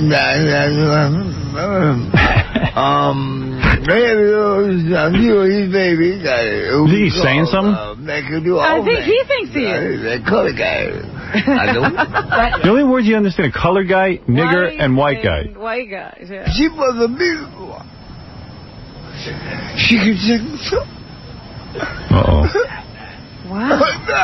I'm beginning to thank you very much. Him. All right. You know what he just said? What? She was a beautiful woman. She could really sing a song. Get out of here. That's what he said. I should have you locked up started to cry. for knowing that. Well, let's see how good you are. Tell me what song this is. It's in the belches. Jingle bell. That's right. Very good. That's not easy. Anyway, this is a legal consultant to CBS, Andrew Cohen. Oh, Cohen. He says the judge could take different actions today in this challenge to the hand count. The hand count in Florida. Number 3. There are several options the judge could employ here. He could rule against the injunction. He could grant the injunction. He can say he can't make up his mind. He wants to hear from more witnesses. He theoretically could send the case to the state courts in Florida to say, I'm not the right one to decide this. So if I'm sick of the whole mess. But look at all the options this judge has. You know, it's not necessarily a case that an absolute black and white, right and wrong answer is going to come out of this hearing. We may not know even after today whether they'll be continuing the hand count. Meanwhile, something just came over the wire that says... Quickly, Robin, an exclusive. Yes? A Howard Stern Show exclusive. What's that? Go ahead. What came over the wire? Oh, is that what you're talking I'm trying to hype a little, yeah. What just came over the wire? Exclusive. The Florida Secretary of State is refusing to extend a deadline of tomorrow afternoon for counties to certify their voting results. Warren Christopher, what's that mean, Robin? Representing the Gore team, calls that decision arbitrary and unreasonable. These hand counts can take a very long time. Yes. And there are several counties that haven't even started their hand count yet. Yes.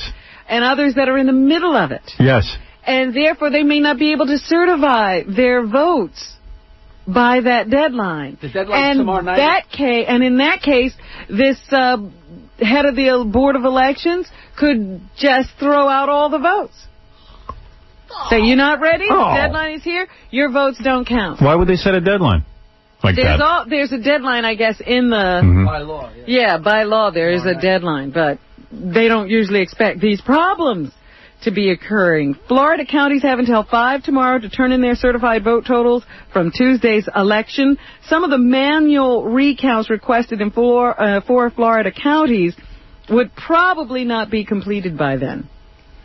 And the Democrats wanted that deadline extended. Jackie should send his mother-in-law down there. She has to do all that work by hand in his basement. And she mails out all those... She can handle the hand count. Yeah, because if Jackie gets an order for a CD, she's the one who has to wrap it up and mail it out to different listeners. And she always gets them out on time.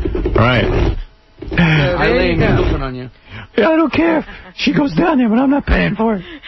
Why would they set a deadline? Why? Why me? Why me? Why do I work with you? Let me alone. Let me alone. Patrick Buchanan appeared. Why me? Why do they have to be me? Some of those news shows yesterday. He was on CNN's Late Edition. And here he expresses his opinion as to who won in Florida. Oh, good. I would like to hear it. Pat Buchanan has a view. Let Pat decide who won. I think Bush won Florida that night, and I think he won Florida in the recount. I think if you recount the votes in 4 Democratic counties, Mr. Gore could well come out of this thing ahead before you get to the absentee ballots. Yeah. But he thinks Bush won. And he's saying we shouldn't recount those 19,000 votes. I guess so. Okay. Well, then, in that case, Bush won. I have to agree with him. Gore campaign chairman William Daley addresses the Republicans' legal maneuvering to halt the manual recounts. Here he is. We have to let the process go forward, have the hand count in those counties that are following their procedures and the laws of Florida. Obviously, the overseas ballots that have to come in have to be counted. And then there'll be a determination after that process. Oh, shut up. You're giving me a headache. They're all giving me a headache. I know, yesterday I turned on the TV thinking at least they'd be quiet over the weekend. But all weekend they were still talking about this on the news. Mm-hmm. Huh? I guess this is really important to some people. Right. Ski season is about to get underway. And for most people, that's just plain fun. Yeah! Fun! I'm about fun! But sometimes it's not so much fun. There was some kind of a cable car fire. They should drink. In Austria this weekend. A bunch of skiers were killed.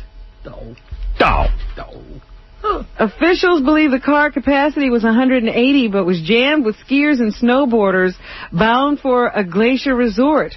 12 people survived the disaster. Most of the dead were from Austria and Germany. So far, 29 bodies have been recovered. Officials say since many of the bodies are burned beyond recognition, they'll have to rely on DNA for identification, and they say that could take weeks. So they don't even know really how many people were on that cable car that was going through a tunnel and somehow caught fire. 8 Americans are believed to have been among the dead, so there the ski season getting off to a sad start. I'm very sad to hear that Americans died over there. But for Austrians, the smell of burning flesh is not a foreign smell. Most of them have smelled it before, if you know what I mean. Deja vu. So you don't mind Austrians burning up in a tunnel? I didn't say anything about that, but... No. Well, you figure it out. No.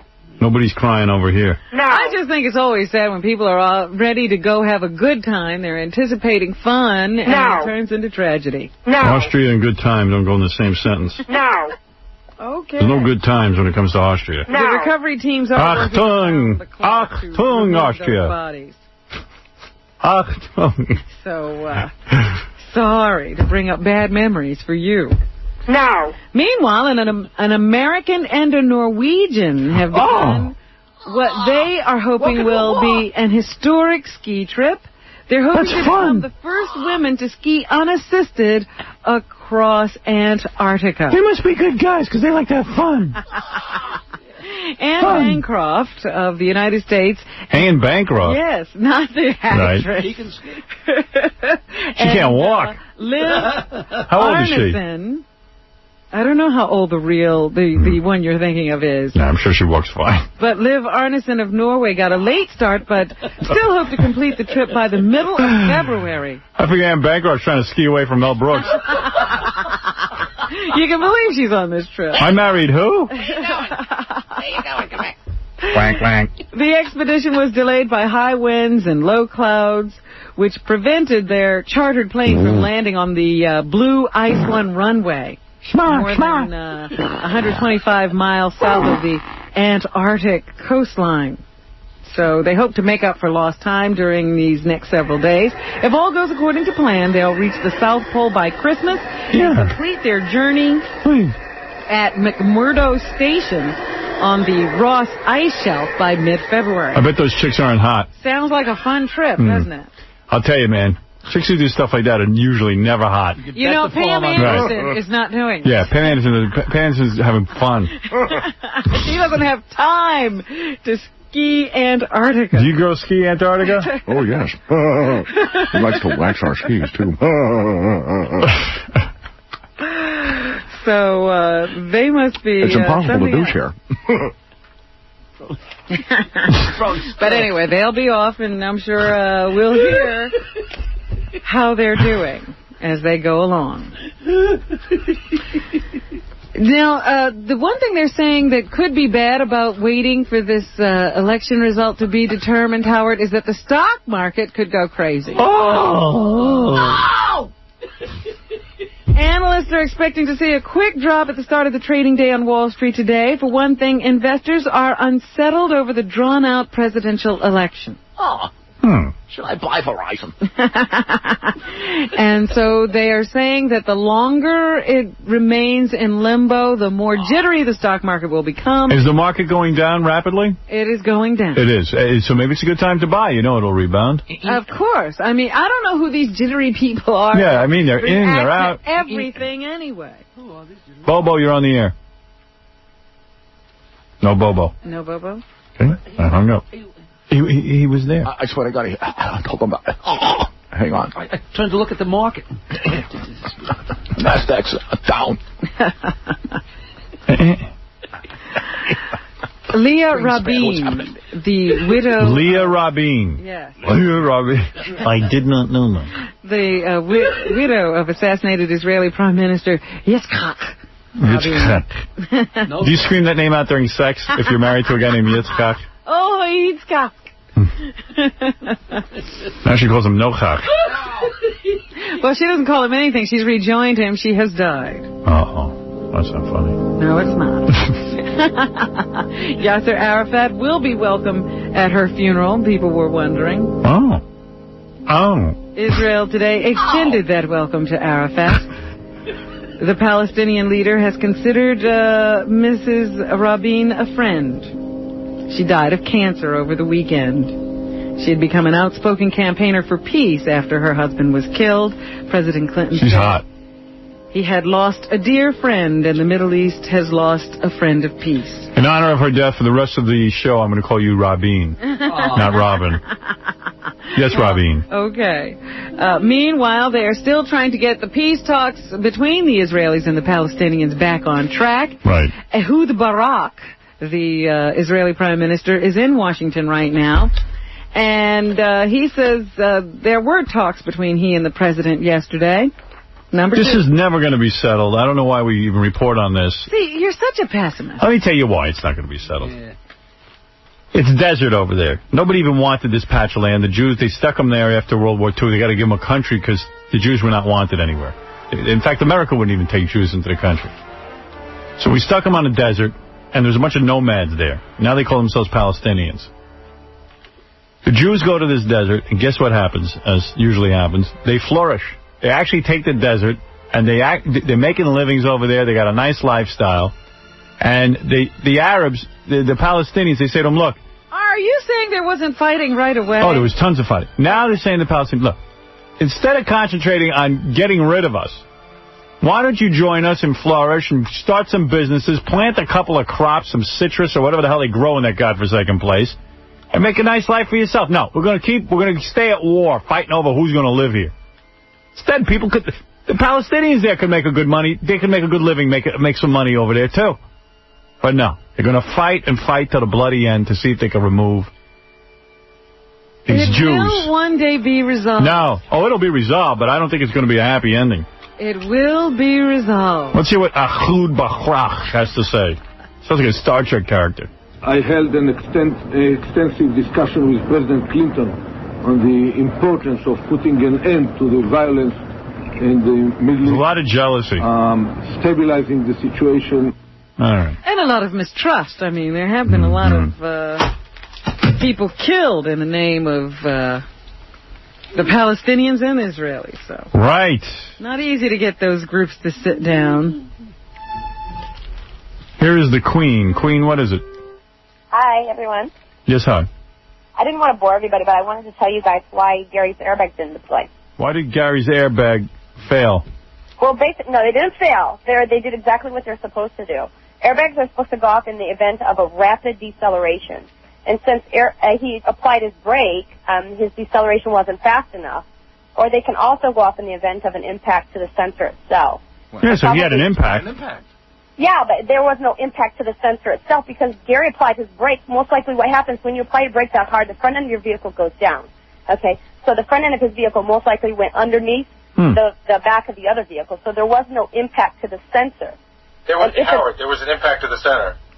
No, but not to the sensor itself. Oh, she's saying sensor, whatever that is. I don't know what any of that means, but it should, when you hit something, it should go off. Yeah, he had a huge impact. Gary can't know how to hit the car right to make his airbag. Yeah, in other words, you got to know how to hit the car correctly in order to make the airbag go off. Exactly. All right, thank you. Had his airbag went off, actually probably would have made him injured because they decelerate. You know, they go off at like 1/100th of a second. Yeah. So yeah, I have a friend who was in a car accident. The airbag went off and broke her wrist. Wow. Yeah, exactly. Or could cause burns, like ringing in the ears, a lot of stuff. So maybe he's better off that it didn't go off. Exactly, because what it does is to stop your body from hitting, crushing your internal injuries, hitting the steering wheel, and because, his stopping was not fast enough, that didn't happen, so his airbag should not have went All right, thank you. You're welcome. All right, there's a point. I got to take a break. Oh, here's Bobo. What is it, Bobo? Hey, how you doing there, Howard? Yeah. Listen, do you think that Jackie could ever have a life without drinking? No. His life is drinking. A lot of his life is drinking. Mind your business. So would you say that Nancy has given up on trying to tame his drinking? Yes. It's like you've given up trying to grow hair, you bald idiot. Hey, wait a minute. Listen, I have something else. Will this be Jackie's final farewell? Or are there any plans to put together a TV special about the life of Jackie Moulton Babel? All right, thank you. That's ridiculous. Talk about airbags. There's an airbag, Bobo. Airbag. I believe Jackie could get along without alcohol as long as there was pot. Oh, but he'd have to have something. No, because I think he likes beer when more. I get stoned, I really get thirsty. All right. Oh, so if he's drinking... No, he loves to drink, and I think he has an alcohol problem, but I don't... There's only one problem. Not enough. Right. I don't think he would ever quit. I don't think you could quit, could you? No way. Sure. You think you could? Imagine Jackie without booze? If I said to you, Jackie, quit for a month right now, no incentive, just to quit for the hell of it, could you do it? Why? Sure. All right. Don't drink for a month. No. See? Can't do it. See, that's what I did with my dad. When I was a kid, my dad smoked pipes and cigars. You not insult me for a month. Could you do it? Yes. Will you do it? No. Will you stop drinking?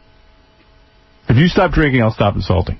How long do you think we'd last? A day. A day? There's Yeah. no way we'd last. Not even a day, huh? I'll tell you what, you drink and I'll insult you. I am drinking.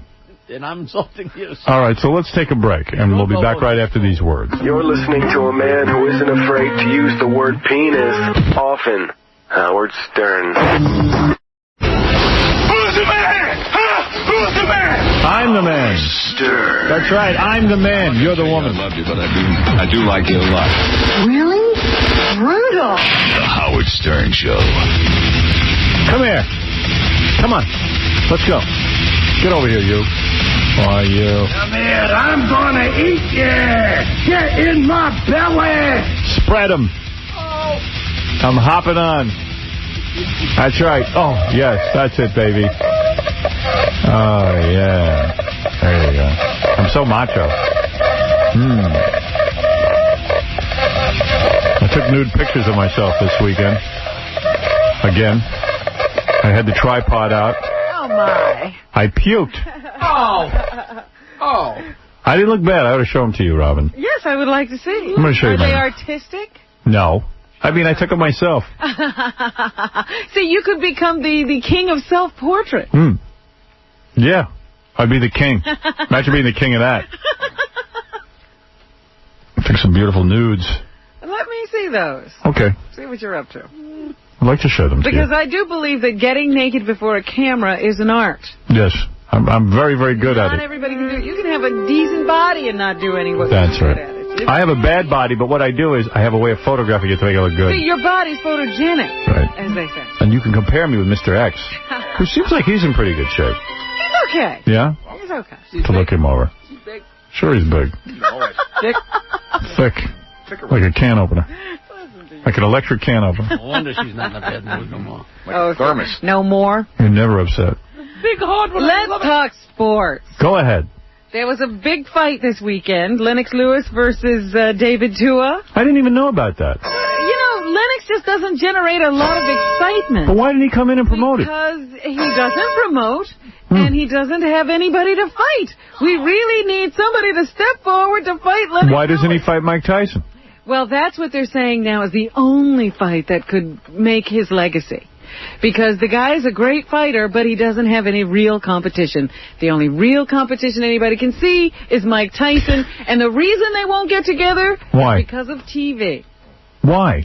Mike has an exclusive contract with those Showtime people. Lennox is exclusive with the HBO people. And they've already made it known that if they fight, it has to be a TVKO fight, which is the HBO pay-per-view arm. And the Showtime people, which is Viacom, aren't going to agree to that. Give him a hunk of the action. They'll agree to it.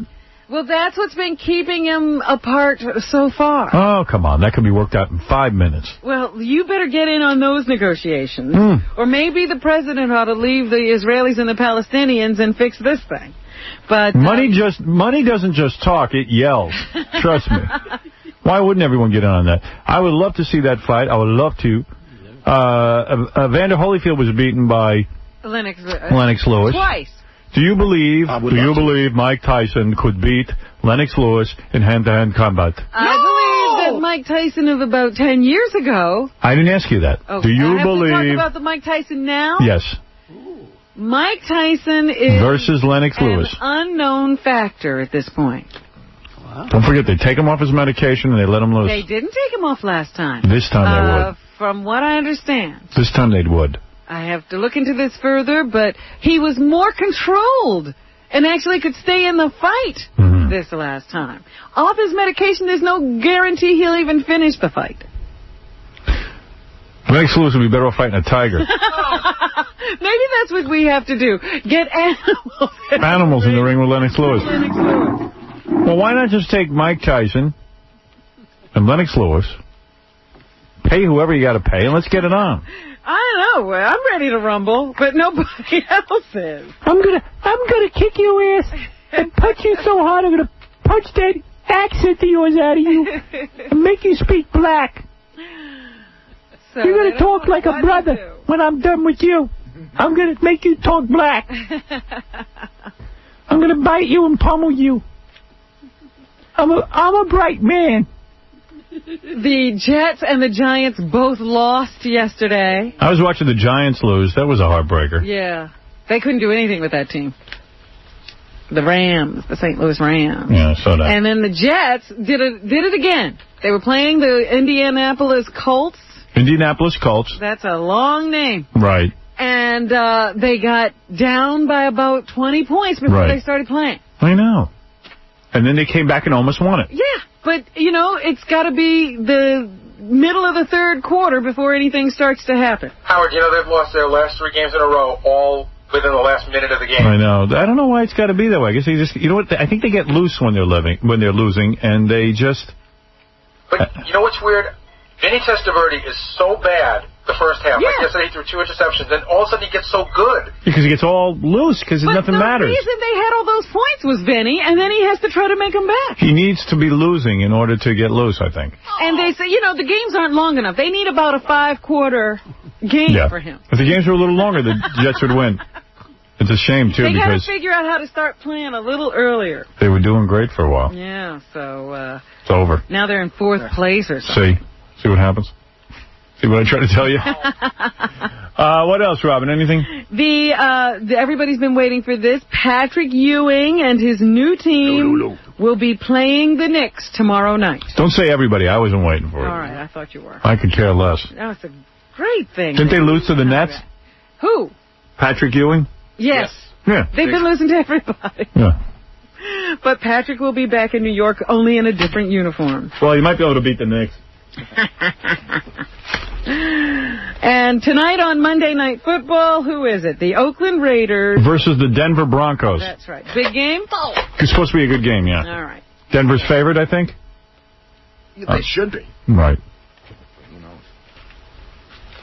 Very good. Hopefully Dennis Miller will be making some jokes during it. That's the best part. I'm going to tune in and see if he's gotten any better. Let's tape that. Let's listen to that stunning performance. Just imagine that, let's say you lost your mind for a moment, okay? A moment? Because you're not crazy like this. Right. You lost your mind for a moment and you decide, you know what? I need some food. My 7-year-old and her friends are here. But I'm going to leave them alone and just go get the food. Right. All right? You walk out of the apartment and you stay away. The kids start playing on the phone. Because Daddy's away. Nobody's there to tell them not to do it. Right. And what they do is they call 911 and report a fire. Right. In their apartment. In your apartment. Right. Everybody comes. There's no fire, but you find these kids alone. Oh, boy. So the cops take the kids to the precinct, but they leave a note on your door. You return from shopping, see the note on your door, and you still don't contact the police. Yeah, why bother? Let them take the kids for the day. You'll be in trouble if right. Because that's exactly what some parents did over in the Bronx. No, it's Brooklyn. The parents accused of leaving their 4 young kids home alone in a squalid Brooklyn apartment were arrested yesterday after having ignored a police message about their children's whereabouts. So they didn't even contact the police. You're probably like, hey, I got a free babysitter for the day. Let them keep them. They'll give them back. They're in a lot of trouble. Kids like being with the police. It's an adventure for them. Yeah, they say the apartment was just a mess and smelled of urine. And the kids didn't know where their parents were or when they were expected back. So when my house smells like urine, I just buy a new one. I got 7 of them. It stinks in here. I put some ice on the Let's go buy a house. And I know you've been, maybe you're on the guest list. Are you going to the Michael Douglas, yes, Catherine Zeta-Jones wedding this weekend? Yes, I am. I was invited. It's this Saturday. Yes. For those of us who aren't invited. Of course, I'm Mr. Show Business. You can imagine they'd want me there. I thought they were married already, those 2 idiots. No. They've been waiting and waiting, and they wanted her to get back in shape before she had to get herself into a wedding dress. Right. Yeah, because he's in such good shape. Now she's ready. She needs to look perfect for him. And so the nuptials can begin. Of course. I have a gift for them, Fred. I'm going to give them Fred. Actually, they say, please do not give gifts, but if you have to. That's right. You can donate money to the child's college fund. And I'm like... The trust fund. Yeah, can you imagine? And that's the most... I have never heard of anything so tacky. Guy's got $80 million. I got to give to your kid's trust fund? I'll kick your ass. No! So anyway, that is the announcement that you can give a donation to the trust fund if you really want to give them a present. Give them mine. And yes, the wedding will be at the Plaza, and Catherine Zeta-Jones has made all the arrangements. Michael just lets her do whatever she wants. Catherine Zeta-Jones. I forget what the terms of the prenuptial agreement were, but there is one. I'm going to dress up as a busboy and spy on them and take pictures and sell them. Because that's how I want to make a living. And out in Hollywood, there was a real estate transaction between Madonna and Jenna Elfman. Jenna just bought Madonna's Los Angeles home for $4 million. Oh, that's a steal. So they're keeping it in the showbiz family anyway. Arnold Schwarzenegger has a new movie coming out. It's called The Sixth Day. It opens this Friday. Yeah. Marshall Fine says it's good. Yeah. And here's Arnold to tell us what the responsibility of an action star is, or what's the biggest responsibility of an action star? To stay in shape. Number 6. If you are known as being an action star, I think that the most important thing always is that all the action that you do is totally believable. I remembered when his accent sounded odd. Now he sounds normal. We got used to it. I still think it's crazy that he's a big star. That the people see your face in it, and therefore you have to end up doing most of it yourself. I mean, the only time when you use then someone to double you or to do your stunt is if it is a life-threatening situation. Situation. Yeah. And does it mean having to always be in shape? Number 7. Of course. Yeah. Of course, you've got to work. You have to, therefore, always be in good physical condition. Of course. It makes you also work out every day throughout the year. Even though if you don't do a movie, you still work out because you always want to be ready to do those things. And also when you get to be over 50, it is not as easy anymore to recuperate your body and to come back as when you were 20 years old. Oh, I'll say. Yeah. Jackie, that's the truth, right? Almost got that right. 70 ain't easier. And what's up with the sequels to Terminator and Total Recall? Terminator 3 is being written as we speak. Is that true? Terminator 3? Yes. Wow.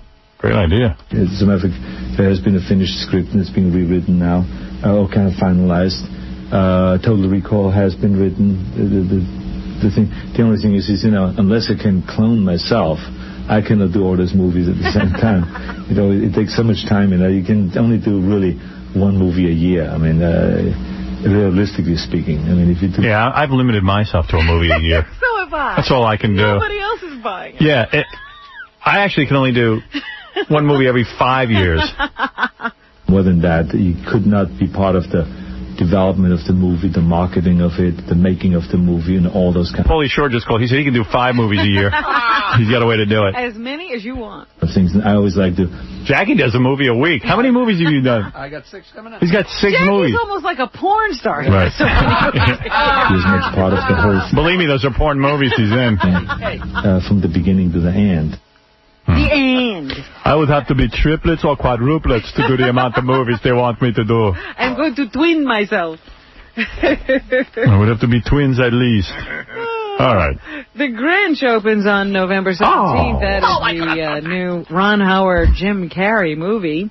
It also stars Christine Baranski, who is also seen on television. Here she talks about the magic of the world of the Who's. This movie is so... I don't even know the story of the Grinch. I don't want to know it. Right. Isn't it that guy, what's his name, Dr. Seuss? Yeah.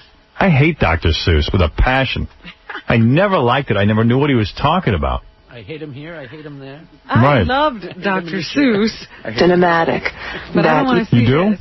You put on one of those costumes, and when I put on that magnificent red gown and all, I mean, I worked in a mirror. I wanted to know...